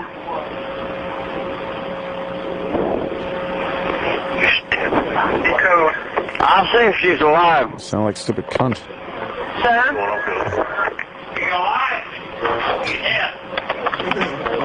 Do what? Call 230 and show me. He said he shot his wife in the stomach. You there? I'm here. Sir, I'm here. I think she's dead. Okay. Is there anybody else in the house with you? No. Okay. I'm peaceable. It's okay. Okay, sir, it's okay. I understand. I've got help coming up there. I just want to stay on the line with you until they get there. Well, okay. And then I'll go down. I'm sorry? I'll go down. Okay. Okay, you all right? That was it. Wow. She enticed me. Wow. Whatever happened to that guy? I'm looking him up now. I bet he went to prison. Yeah. Sounds like he was an older guy. Yeah, all he is a picture of him. He's a classic. What does he look like? Exactly the way you think he looks. Oh, yeah, look at him. Can you see him? Yeah. And the negro community enticed me. I remember what he looked like now. Okay. Is he still in jail? They have an update on this bet guy? He is. Oh, yeah. I think he had 30 years, I read. 30 years? But wow. She enticed him. Just what about the years enticing part? Years of it. Gotta knock a few years off of the enticing. A male judge would have been like, I hear you, dude. I understand, I dude. hear you. Case dismissed. We're gonna have you clean up a little garbage off the side of the highway. Yeah. How this good coming Saturday. Is that cool? The pointy stick in the bag on the side of the highway. Right. Look, and I'm just doing that because I have to. Yeah, I apologize that you even have to do that much. I'm married, though, you know. Right. Shot her in the stomach. Gut shot her. You're going to be okay. Mm-hmm. All right, we got a new one. So, although I wanted to hear the hamburger one, too, but... Hamburger. That's okay. Women calls 911 to report a littering and... Littering and... Let's find out. Right. 911, what's your emergency? Yes, it's a weird circle up in the sky. It's a round full circle and it's dark in the middle. This has never happened in Tampa, Florida. Please go outside, look up in the sky, and look at this weird object. And I need to get the news people on this. Is it a cloud or is it a... Not a cloud. It's a big black circle in the middle, and it's all the way around. And it's never been in the United States of America. Is it an eclipse? Never, ever. No, it's not a tornado, is it? No, ma'am. So it's some... The circle looks like it's getting a little bigger and bigger. You go outside and look up in the sky. What's your address, ma'am? I'm at Net Park here. What is that? It's in the whole world. I mean, anybody can walk outside and look at it. It's there. Is there halo? Sun halo? We can go to it and look. Yeah. What is this address here? I'm at Net Park bus station, bus terminal, hot bus, Net Park. Well, I don't know where that is, so you need to tell me what road you're on at least or something. It's Hillsborough, 50th Street. Shouldn't she be busy getting an abortion? I wish I had a camera. Your phone can take that picture. Are you on Harney Road? No, come down Harney Road. You have to come up 56 closer to Hillsborough and 50th Street, Net Park. Yeah, 56th Street in Hillsborough? Yeah, wait a minute, I see your address, 5003. Why do you need the absolute close address if you could just look up in the sky? Sure. 50th Street or Hillsborough. Heart Transfer Center, Net Park. As a bus station? Yes. I would have told her it's the great circle of oogly moogly. And tell her she's got to jump off a fucking bridge. It's a big circle, and around it looks like a little light yellow-looking color around it, but it's filtered right over in that black circle with a yellow circle around it. Right. Yellow circle. You can just walk outside of your office right now and look in the sky, and you can see that from anywhere. This is earthly. All right. All right. Do you want to give your name? It's a weird name. Hey, what's How do your you write that telephone number? down? Beep? La Beepa? And I want to get China's Beep news out Shonda. here, too. Yeah. Yo, Tona. All right, ma'am. I'll tell the deputies, okay, in that area. Thank you. All right, bye-bye. I knew that the names were getting weird, but wow. Damn. How do you get a job when your name is... My name is Boop. Wow, that... It's just we probably should explain ahead of time. It's just a sun halo. You know, every once in a while you look up and there's that big, huge circle. But why didn't she say it was around the sun? Around the sun. The big yellow one's the sun and a cup of dirt. Bit of a halo. Halo. Halo. It's just a halo. Well, halo to you too, but I'm trying to call an emergency.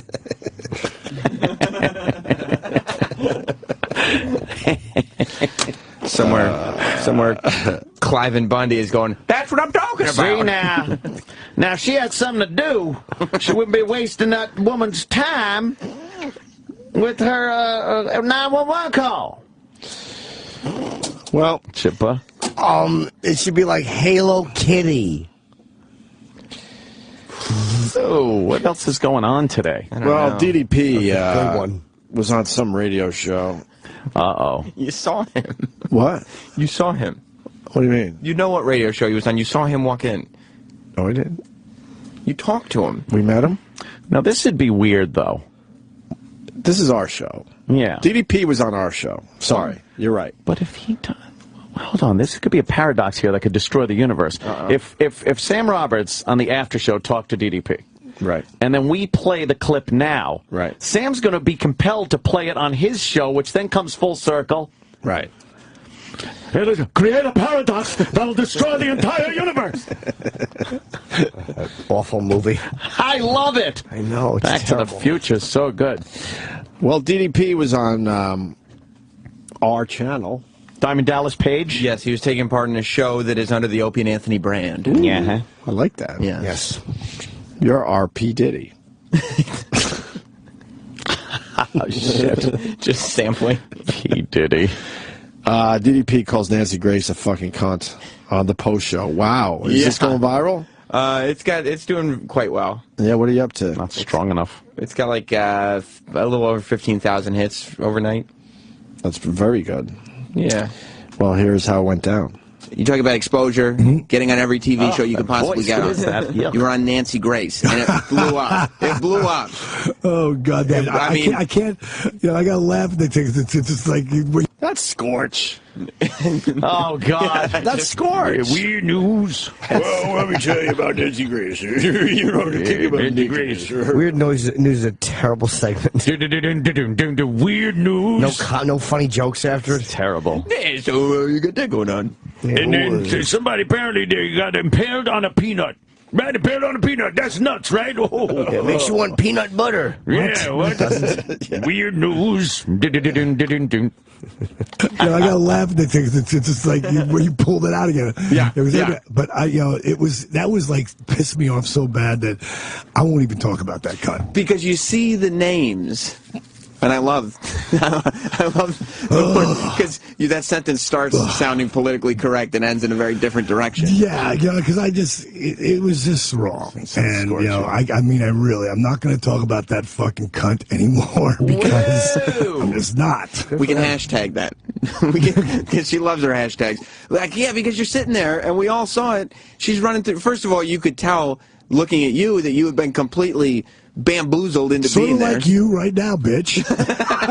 Damn. Don't take out on me what you wanted to say to her. Yeah, I tell you what, here's a whole different world, you know, and it was just so weird because she was so nice to me.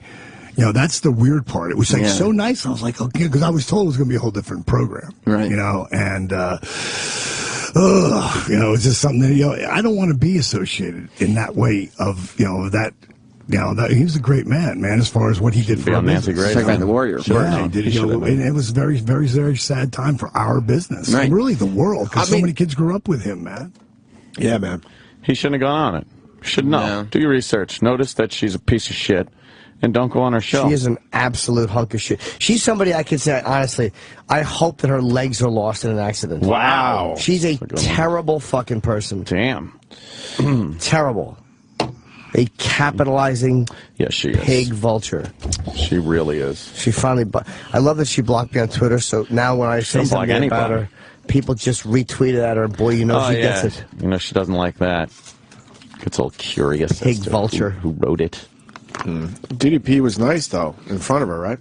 Yeah, he was nice in front of her. I think it was one of those things where he didn't really grasp what was happening as it was happening. She's saying he's dumb.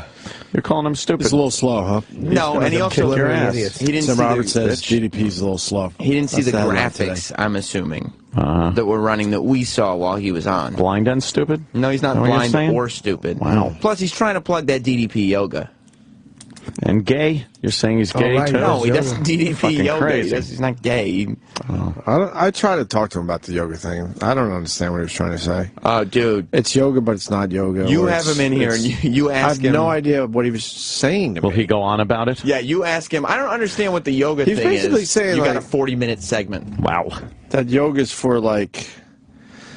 Well, I don't think he said queers, but I think he said something similar to that. No, I think it was more like for chicks, not queers. Chicks. And then he said, but my yoga is cool. Uh-huh. Well, I don't know. I was very confused by what kind of yoga he's doing. The slug line is, it ain't your mama's yoga.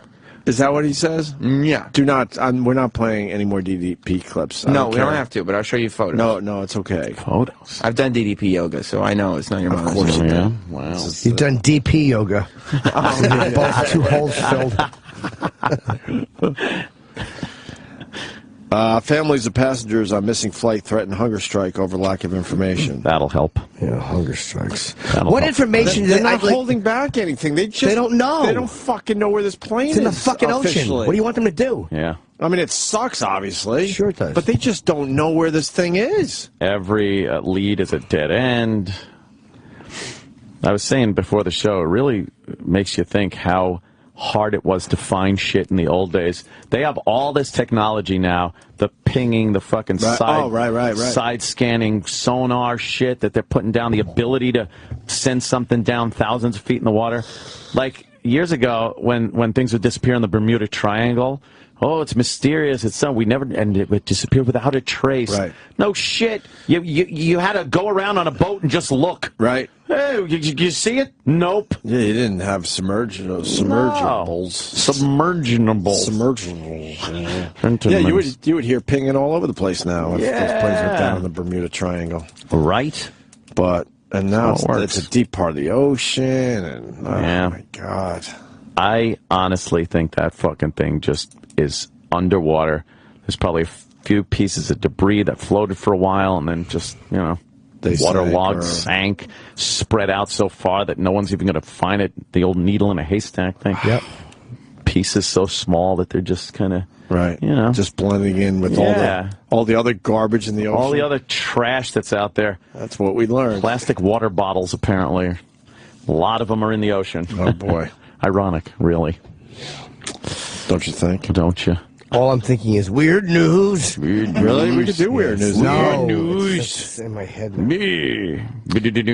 I got weird news for you. I do. What is... We're not supposed to do our own weird news segment. I'm trying to think of how... I thought that's how it went. It's like... Because there's other words before weird news. Weird news. Now I gotta hear it. Oh, here's Scorch's weird news. That's Scorch's Gregg. Why don't we get right into it with our segment that we call Weird News, okay? Some are on and some deranged, stories that are very strange. Weird news. There it is. Careful who you meet on Craigslist. I told you that. You can't do it. No, we've done all the weird news. I love it. You can't listen to it. You want to just play fucking Scorch. Start over. Well, now you gotta start over. All right, screw it. Go ahead. You sure? Because it's gonna be non-jokes. It's so the jokes are there. Stop. Do you think the jokes will be there? Yes. I don't have as much faith as others in this room seem to have. I love it. It's a fucking theme song to a movie that's 30 years old with shoehorned in words. It's fantastic. Why don't we get right into it with our segment that we call Weird News, okay? Some are on and some deranged, stories that are very strange. Weird news. Careful who you meet on Craigslist. I told you that, doofus. In Colorado Springs, also known as Western Massachusetts, 24-year-old Kevin Gaylor met a nice woman on Craigslist, invited her over to his apartment. Okay. At 3 a.m. 3 a.m.? That sounds like a hookup, man. That sounds like a Matchbox 20 song. All right. Unfortunately... Closing time? What happened? Just wanted to... Because that was a little joke. That was a joke, right there. Because in case there was laughing... No one's listening in this room. Oh, I was pausing it in case... I just figured someone else was listening. All right, so sometimes it's not funny. Sometimes it's fun. Well, that's just a fun clip. Oh. Okay, What happened? Right? The thing was, she arrived at the exact same time this guy's girlfriend came home. Well, so I'm assuming the girlfriend came home unexpectedly. The girlfriend came home unexpectedly, so rather than take his lump, so what this guy did was, ready for this? This guy called the cops and said the girl he picked up on Craigslist broke into his house. No way! He was trying to pass it off as some kind of burglary. The girl then showed the police. I guess I wouldn't know this. You could probably vouch for this because you answer Craigslist ads. I don't. I guess it's easy to. I bought a sofa or two, if that's what you're driving at. Weird news. What's a sofa? A sofa. And why are they filming in the dark? It's always, their lighting is always very mysterious. Who is this guy with Scorch? Yeah, a sofa. Is this new? No, it's just one we hadn't dug up. I don't remember this one, yeah. No, we haven't watched it before. Do we have to play the rest of this? Yes, we do. It's Okay. weird news, for the love of God. Okay. They're about to get to the punchline. Don't be a bummer. Yes, exactly. What was their names? It's easy to track if you've visited a site on Craigslist. Right. So police tracked it down, and they busted this guy for false reporting. Man. And then they they gave the girlfriend a big round of applause for taking they gave him. Sex offenders. Oh, we're going to move on to the next story. This is this next weird news. Lucky us. You said there'd be jokes, Opie. There's a couple jokes in there. Really? Yeah. Not funny. Sex offenders, you don't laugh at sex offenders. No. I like that. It's like Willie Geist right there. Yeah. We don't laugh at sex offenders. He's not laughing, but let's make a joke. Sex offenders, you don't laugh at sex offenders. No. 57-year-old Charlie Price of Pittsfield, Massachusetts, probably watching the show right now. Thanks, Probably Chucky. not. We love you, man. Probably Hey, you know not. what? If he's watching the show, we don't care what you do in your off time. Just don't tell us about it.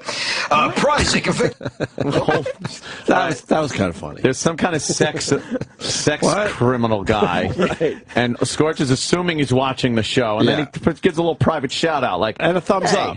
Hey, what do you do on your own time? In case you needed an extra thumb for the kid. If you're a PFG TV fan, I don't care what you do. You know what really Just don't happened? tell us about it. Right. What really happened there was, as he was talking, he realized that he was just giving a thumbs up to the sex offender. To the sex offender. And so he had to try to think of something to cover. Covered his tracks. He did a good job. Because apparently everyone in Massachusetts He's good. He thinks he's quick on his feet. is watching weird news. Yeah, so Weird news. I totally zoned out. Yeah. Should we start over? Much No. like. Should we start over? Much like the audience. You think so? I don't know. Let's take a listen. Let's hear a little more, though. Weird news. okay. I can't get enough. Let's listen. Pittsfield, Massachusetts, probably watching the show right Close to now. home. Thanks, Chucky. We love you, man. We love you. Hey, you know what? If he's watching the show, we don't care what you do in your off time. Just don't tell us about it. Price, a convicted sex offender, been cited for disturbing the peace. You'll like this. Oh, I will. He admitted to kissing and fondling a cardboard cutout of a woman. I've never seen concepts so poorly handled.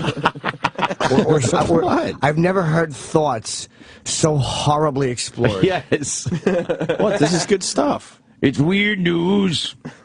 He just points at him. You don't like this, and the guy's like, "What? What are you getting at? Whoa, watch out, you. What are you getting at? It's like, why don't they expand on these things and talk about them a little bit? Hit it. Board cutout of a woman. Oh, my God. Part of an advertising display at a Rite Aid. Oh, my. A Rite Aid? He allegedly was intoxicated at... Why was the Rite Aid part like, at a Rite Aid? I know. Instead of a joke there, you get...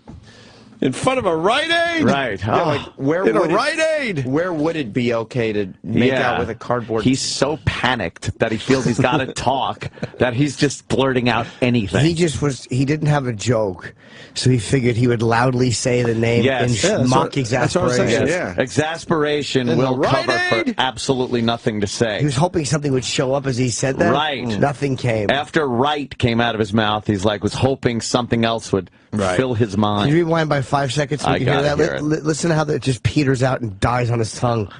Oh, my. A Rite Aid?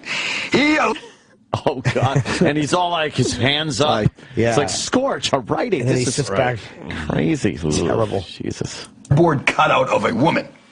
Oh, my God. Part of an advertising display at a Rite Aid. Oh, my. A Rite Aid?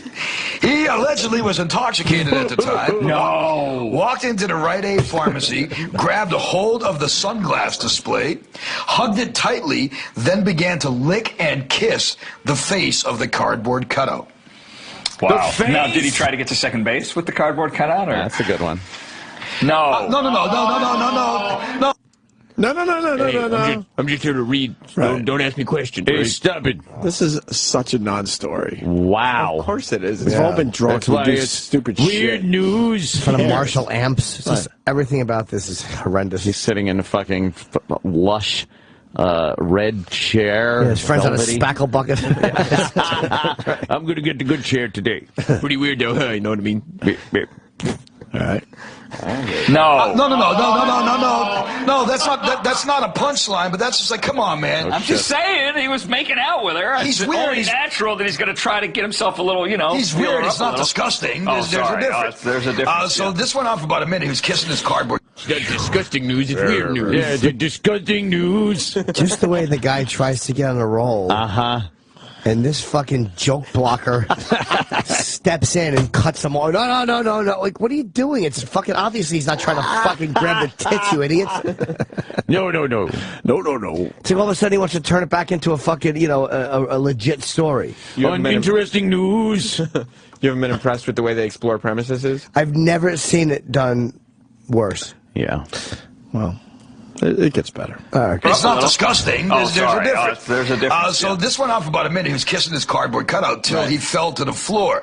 So the behavior, he falling to the floor and him licking him, kissing his cardboard thing, the customers actually ran away from the store. So police arrived and they arrested this guy, a level 3 sex offender, and they say that way, I mean, he's a high risk for re-offending. Level 3. And on this whole story, all I got was this guy Price gave a whole new meaning to the words cardboard box.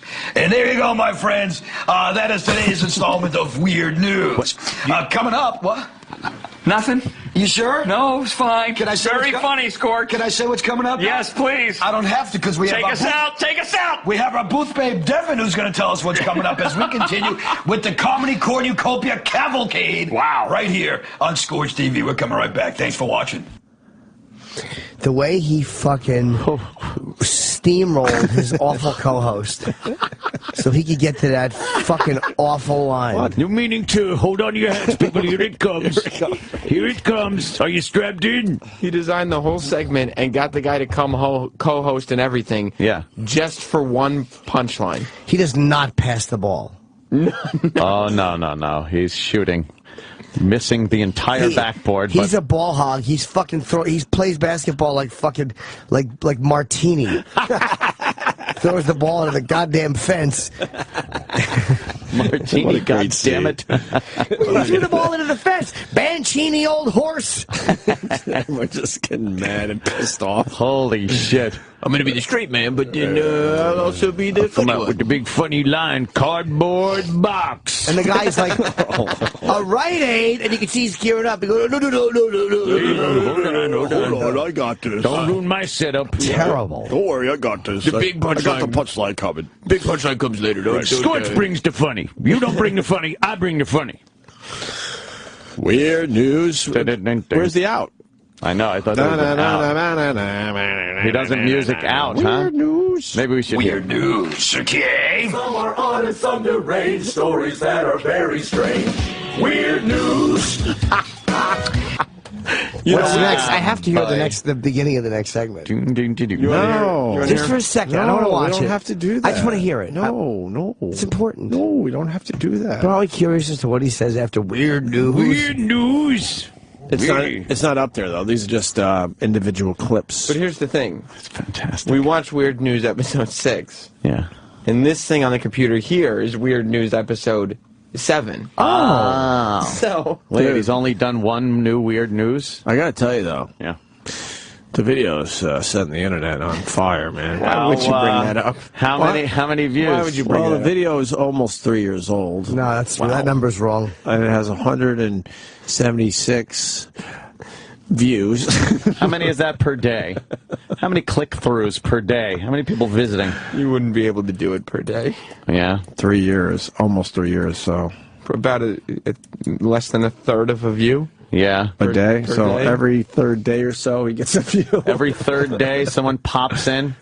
And, he's got the people talking. He's got 3 likes. Hold on a second. How many? 3 likes. 3 likes. Wait. That's 1 for Scorch, 1 for his co-host. Yeah, It would be. And Scorch's mom. The guy that wrote the Weird News theme song. It's a 9. It's more like a 9th or 10th of a view per day. Yeah, I thought that was. I thought that math was a little wrong. Yeah. Episode 6 that we just watched. Yes. Did you see how many views that had? I didn't see that. I didn't pay attention. You're not going to want to see. Trav Dog, how many? 45. No. 4,500.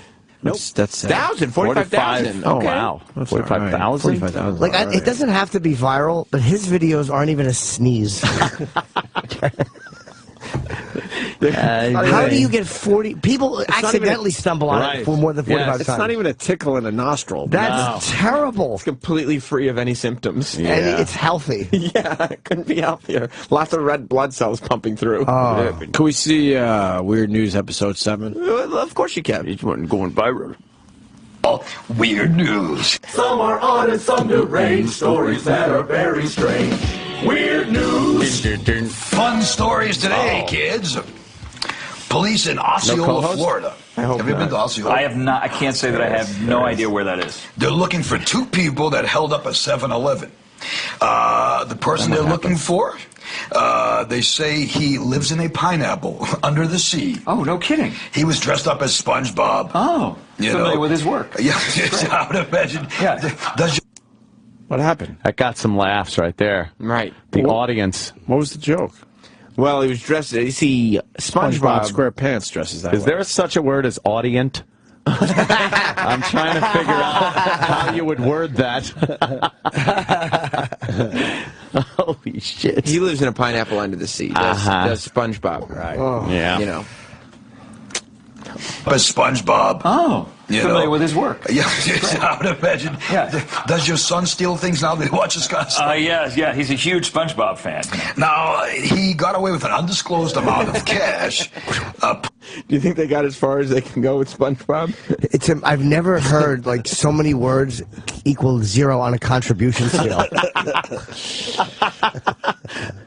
Police say it's not unusual for somebody to wear a costume when they rob someplace. Right. Which explains why you still have your Elvira outfit in the back of your car. I do, because I've been known to, not armed robbery. I go and I claim I have a gun, because I don't want to do any serious Well, time with the Elvira thing, I'm too pretty to go to jail. It's Cliven. It's 2 utterly witless men. I don't know what this is. But it should be viral for the awfulness of it. This is 2 people without a particularly biting sense of humor. Why would Elvira, why would him having an Elvira costume mean that explains what? He doesn't rob places. No. None of that made any sense. When he wears costumes too. Weird News. The most uncomfortable banter I've ever seen. Wow. All right. If David Brent actually existed, I think we've talked about this before, yeah. without any, charm. Right, this is what the real life of David Brent is. Oh, because he thinks this is just killing. Hey. Oh, my God. All right, keep going. I don't want to do any serious Well, time with the Elvira thing, I'm too pretty to go to jail. It's cleavage robbery with Elvira. I get the man boobs, I push them together. Cleavage robbery? Yeah. So. And as far as you being too pretty to go to jail, No, you're not buying that. I'm going to arrange for that to happen someday. We're going to put a camera on you, get you arrested, and just watch the fun that ensues. There's a good segment for Scorch TV. Holy shit! They are rambling on about nothing. Dude, they're riffing. Stop. Riffing? They're riffing a bit. If back and forth, throwing the ball around. If jokes were mines, these 2 have avoided stepping on any of them. All limbs intact. Oh my God! Holy shit! They made it completely across the field. Wow! Incredible! Wow! Incredibly, they made it all the way. I've never seen 2 people miss so many humor opportunities. And Scorch revisited the "I'm too pretty to go to jail" concept, so he could say, "Yeah, I'm gonna send you to jail." Good idea, send you to jail. Put a camera and watch what happens. We heard a ping from a joke, so we're searching for one, but it was a false alarm. We thought a joke washed up on shore, but it turned out to not be a joke. Yes, turned out to be a dull statement passed off as irony. We're going to put a camera on you, get you arrested, and just watch the fun that ensues. There's a good segment for Scorch TV. In Glendale, Arizona, 76-year-old Bobby Guyton accused Very interesting story here. Forcing his maid to touch his crotch. Oh, that's sexual harassment. While she was cleaning his mobile home. There goes the audience member. Once again. And I bet you the guy's laughing at something else. He's probably watching like All in the Family. Right. He's just so bored he's watching something else. That's funny. Shit. Keep going. Oh, yeah, please. While she was cleaning his mobile home. He admitted doing this, but he claimed that Satan told him to. The devil made me do it, as it were. Satan told... Wow. What's wrong, wow. The devil made me... Jim, are you okay? What's wrong, Jimmy? No, I'm not. What's wrong? I have ear cancer. You're not cool. Oh, my Yeah. Jimmy's not cool. It's like Not watching cool at two all. uncles talk. Wow. This guy's Really? sleeve is rolled up. Uncles could be funny. Sure we can. Tickle, tickle, tickle your tonsils. I'll listen to that. My fingers. Yeah, only if these, All right, I guess we're done with that. No, come Whoa, on, weird news. please. Whoa, I gotta hear whoa. this. This banter back and forth. Again, not funny, but fun. and we haven't even explored this guy yet. This is this guy's debut on the show. Yeah. Debut. He never came back. It's his debut? No, he's been on more. What? No, we've never heard from this co-host before. I don't remember this guy. He was in the last clip. Well, the last Except clip. for today. Today. Oh. He's an awful, weird-looking potato head face. With dumb face. With nothing to contribute. You know what my favorite part about this whole thing is? This guy, he knows this sucks. But he did it 3 years ago, and he's like, oh, fuck it, that was lame. It just, whatever, Well, at I've least it's forgotten only about got it. like 170 hits. I'm okay. And 3 years later, Yeah. Jim Norton has to get on the Opie and Anthony show and point out that he has a dumb Mr. Potato Head face. His sleeves rolled up. His giant sleeve cuffs are enraging. He knows what cool is, though, man. True. Yeah. Just dressing the part. Did you ever drink beers or rip bong hits That's right. in high school, That's Jimmy? right. This guy Come on, has, lighten up. obviously. This guy care. Ooh. Right? Wow. All right, keep going. Told me to have her touch my crotch since I haven't had sex since 1980. 1980? Good. That was the same Rite Aid delivery he used there, the Rite Aid delivery. Here's the timing of a fucking bowling ball being hurled through a window. It's just jarring and upsetting. Not 1980. Isn't this great? It's really not important. Satan told 1980. I want to hear it, yeah. me to have her touch my crotch since I haven't had sex since 1980. 1980? Good thing for... Oh my fucking God. It's uncanny how bad he is. Wow. Wow. For me, it's been since 87, so I'm not at that level yet. So Yeah, but this guy's making me feel good. I thought I was in a drought. Well said. I thought I was in a drought. Well, you know what it is? He's rushing because fucking Yes. joke trampler next to him, who looks like Anton LaVey from the Church of Satan, will just babble over everyone. Doesn't he look like Anton LaVey?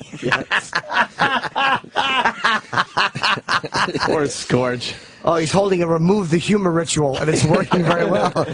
Lord of Darkness, remove any funny thoughts we may have. Your wish is granted. He also had to stumble over it because I think halfway through he realized that Scorch had ran to his punchline. Yes. Scorch said, well, it's been since 1987 for me. And the guy was working on getting to saying, I thought I had been in a drought. Oh, my God. Yeah, please let's hear that again. Scorch can't be happy that he took that. No, that is Scorch. Hey, I'm going to take another one of my laughs. We're gonna have to have a meeting after the show. You just repeat words that I say Right. exasperated. Don't add the jokes. I'm here for the jokes. 1980? sex since 1980. 1980? Good thing for me, it's...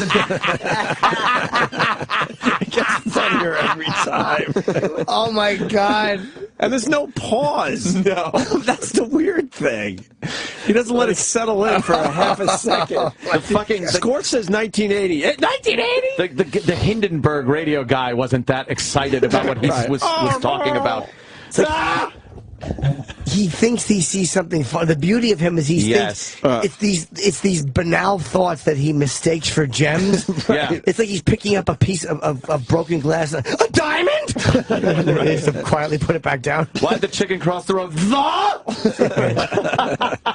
And he knows that he can count on old Scorchy to pick up exactly, like, if he sets up something like 1980 is the thing, he knows Scorch is going to come back with something strong. Dude, you just pop it up next to the net and I'll spike it down. But what happens is every time this guy tries to get to a punchline, Scorch walks through fucking banging tambourines and cymbals. Ruining it. Please, one more time. You got it. Oh my God, it's all I want to listen to. Satan told me to have her touch my crotch since I haven't had sex since 1980.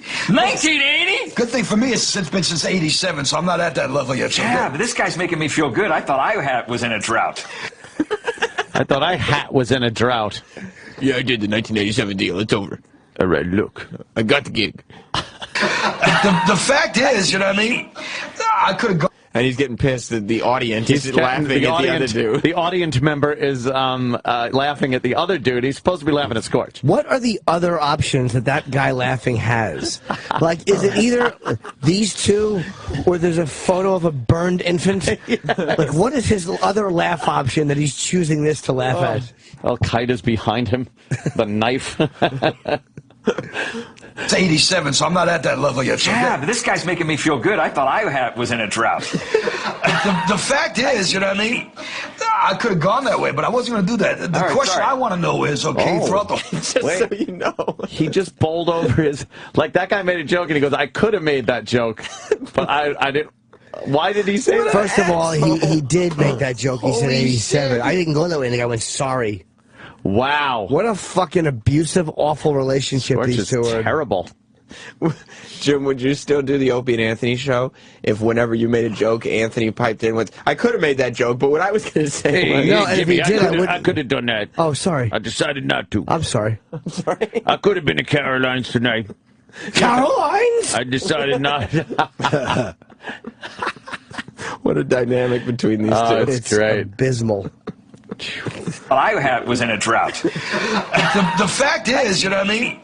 I could have gone that way, but I wasn't going to do that. The question I want to know is, throughout the whole thing, bad move, first of all, scummy move. Shame on you. Yeah, really dirty, scummy move. But what I want to know is, what kind of mobile home has made? Right. Like, you know, the thing is, this guy could have a house with no wheels if he would just fire the staff. You know what I mean? He's spending so much money on servants, he could have a real house. Come on. Did the punchline twice. Come on. Because you know what it was? He did the punchline twice because he heard a weird noise after it that he had never heard before. What was that? It was a laugh. And he didn't know what it was. He thought someone was injured or something fell. He's showing Scorch up really bad here. Yeah, he's Scorch killing. is not going to be happy. Fucking just slaying, and Scorch is just sitting there. I could have said that. I could have went with the fire your staff. Yeah, I mean, it takes that was mine, but it gets for mine. Yeah. He needs to budget his money a little better. Honest to God. That is a bizarre story. Well, it's weird. It's weird news. It's weird news. I got it. I'm getting the hang of segment. this whole segment. Finally, 29-year-old Victor Burgos of Brooklyn, New York, had the stupid idea to play Catch Me If You Can with the local police. Oh, boy. Yep. Not good. He was... Lonko! Scorch's idea of theatrics, like, this just seems long because we've been stopping it. Yeah. It's the second story, and he goes, finally! Finally. It just started. He should say that after everything he does because the people feel like they've been there a lot longer. The stupid idea to play Catch Me If You Can with the local police. Oh, boy. Yep. Not good. He was wanted on multiple charges, right? And he didn't think he would get caught, so he decided to do what any normal thinking criminal would do. He got on Facebook and dared the cops to come get him. So they did. Pretty plain and simple. Shocking. Federal and local authorities. Oh, God. Wow. Now this is becoming a chore. This laugh. It's fun to... I'm just watching that bar. I wanted to go to the end. Right, No, I could. I wish it was at the beginning, and this was a 6-hour program. Because what the fun part is to watch the other guy try to make his presence known. Yes. Yes. Right. Oh, boy. Just little aside. He's just throwing in little noises so people remember that he's there. Oh, boy, that figures. Yeah. He's trying to make an impact the whole time without realizing that figures nobody's watching. No, he's a single camera. It's Scorch. Okay. All right. All right. Come on. dared the cops to come get him. So they did. Pretty plain and simple. Shocking. Federal and local authorities got to his house, and I think I'm an egomaniac. Yeah. I wouldn't even do this stuff. He tried to tell the cops it wasn't him. When they actually got into his house, okay, and you know my ego. Yeah. He had a wall size. How many one-word answers can this guy? Yeah. Okay. We get it. You exist. I stink, therefore I am. Oh, God. Oh, fucking A. All right. And you know my ego. Yeah. He had a wall-size poster of his wanted poster on his wall. No right? kidding. His wanted poster on his wall poster. And when the cops got to his house, he was still on his Facebook page, still typing away, saying it wasn't me, come get me. So there you go. He also. Did you say it wasn't me, come get me? Oh, God. Yeah. Please. Did you say it wasn't me, Hold on. come get me? Did he just get this completely wrong? Size poster of his wanted poster on his wall. No right? kidding. Wow.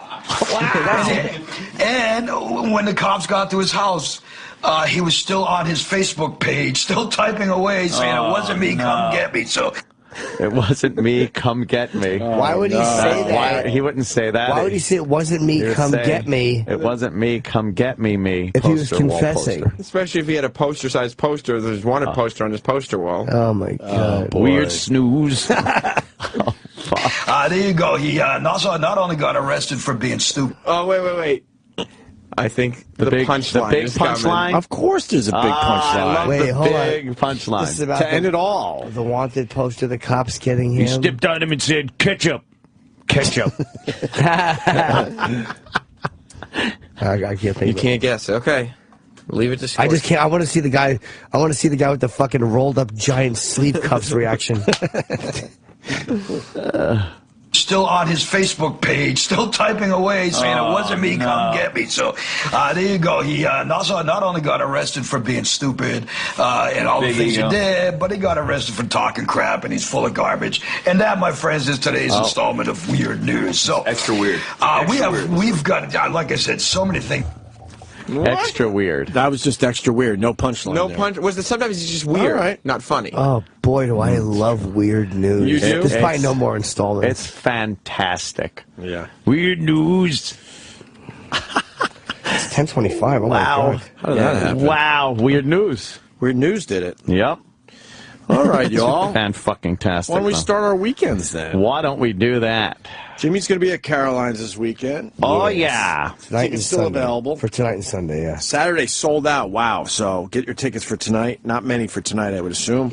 No. And Yeah, Sunday, 212-757-4100.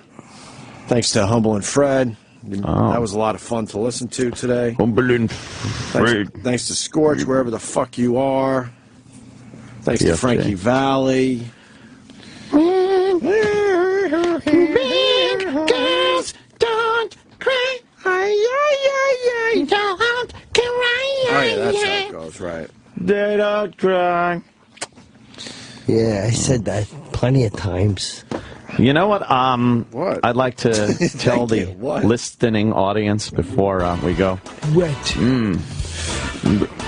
Weird copy. His name's Steven Singer Jewelers. Your mom needs a Mother's Day gift. You know, that's kind of funny, really, when you think about it. The mom needs a Mother's Day gift. Mother's Day! That's right, shut up. My gig. Nope. Sorry. You're the sidekick. Exclusive gifts that last a lifetime. Yeah. And by lifetime, I mean as long as it seems when you're watching Weird News. Seems like a lifetime, doesn't it? Ask for your Mother's Day gift from Steven Singer Jewelers. You got the perfect solution. What has he got? Lavishly dipped 24-karat gold roses. Roses! Yeah, gold roses. Let me tell you about that. 24-karat gold. You know what? It's better than 23-karat. 23! He's laughing over there. I see him. Yeah. For the first time, Stevens introduced exclusive Mother's Day gold dipped rolls in a hot new color, Radiant Orchid.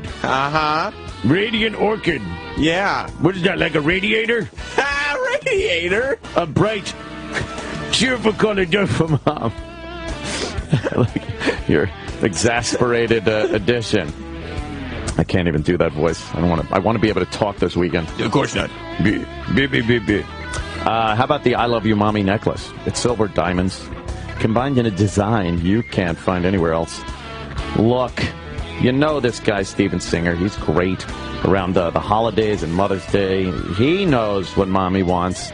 He makes it easy, very inexpensive for the amazingness that you're getting for your mommy. So check him out at IHateStevenSinger.com. And if you're in the Philly area, go to the other corner, 8th and Walnut, because he'll be there. Make sure you take care of your mommy on Mother's Day. She sure took care of you, right? So go check out what he's got for your mom online at IHateStevenSinger.com. Everybody, just have your... What? No. Another one? You got to end the show. Just one. You got to end the show. I got to end the show, and then you do it because it's your show. Incorrect. Why would I end the show, though, and have to do that? If I end the show, it's over. It's not show, it's advertisement. I got 1 minute left of the show. Look, everyone else is gone. It's fucking 10:29. Yeah, they left. I'm telling. You're in trouble. You're in. I'm telling. All right. Did you have fun with Scorch today? I love a good Scorch segment, man. There is nothing better. I know. I feel bad, but we do have to do another full PFT we never did TV. The revamp or the... Oh, I know. What happened? Well, he got a gig in San Diego. So I had to pull up stakes and move San Diego. Doing that now. Internet Left radio. coast. Internet radio. Wave of the future. All right. What do I do? End the show? Yeah, just say, like, we'll see you, like, Monday, and then they'll play a thing, and then you'll come back and do a commercial.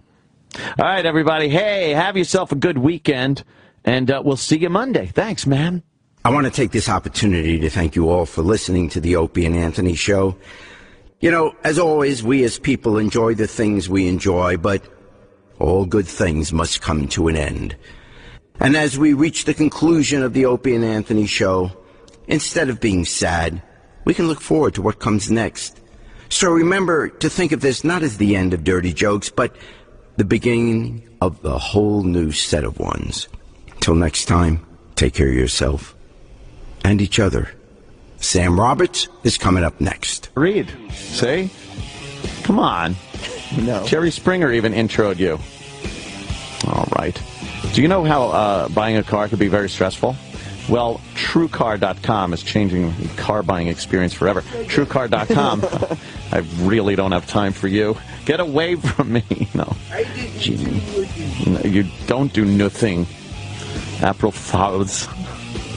Oh, do you got one? No. Oh. You got a text? Texting your manager? What do you say? A little. There you go. Oh, wait. Sam's going to turn it on. We're still doing a show. I was texting my manager. Yeah, was it reasonable? Yeah, but look what he wrote after I did it. Look what Jonathan wrote. Let me say. I just screamed April. Yeah, read it. I just screamed April Fouls at the top of my lungs, and it scared my wife and dog. She went into the bedroom and slammed the door and told me to stay the fuck out. He's destroying his marriage for April Fouls. Because I typed an April Fouls joke. I wrote, I'm the president's roommate. April Fouls. And he had to yell April Fouls just from reading it and texting. From reading it. He's scared. He's a psychopath.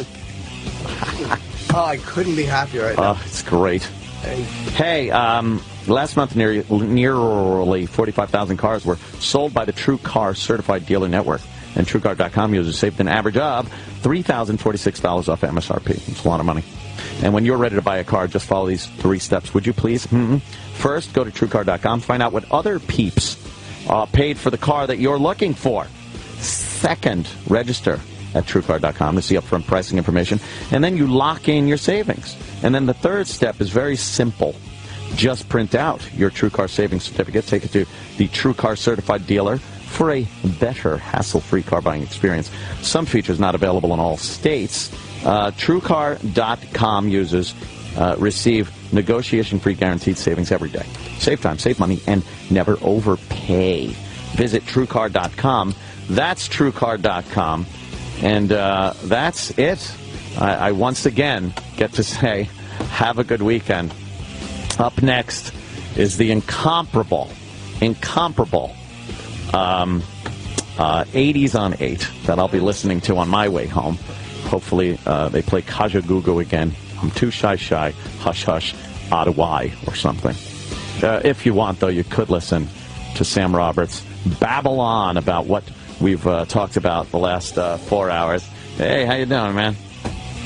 Denny Falcone's out the window. Of course he is. I wish he was literally out the fucking window. Watch him.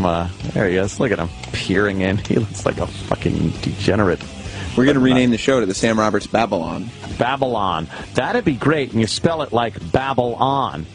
But then the logo could look like Babylon or something, you know? Then it's just waved hello to us. I saw that. I flipped him off. He's waiting outside probably for me to come out and go, so what date do you want to hammer down for that gig that I'll be doing poolside? This time we'll break out the hula hoops early in the evening so as not to upset the neighbors that call the police. All right, Danny Falcone. Look, I got to get out of here. What am I doing? What am I doing? Just entertaining the people. You have an addiction to it. You just live to give. That's what I do. And by the way, this isn't funny right now. It's not meant to be. But it's fun. It's fun.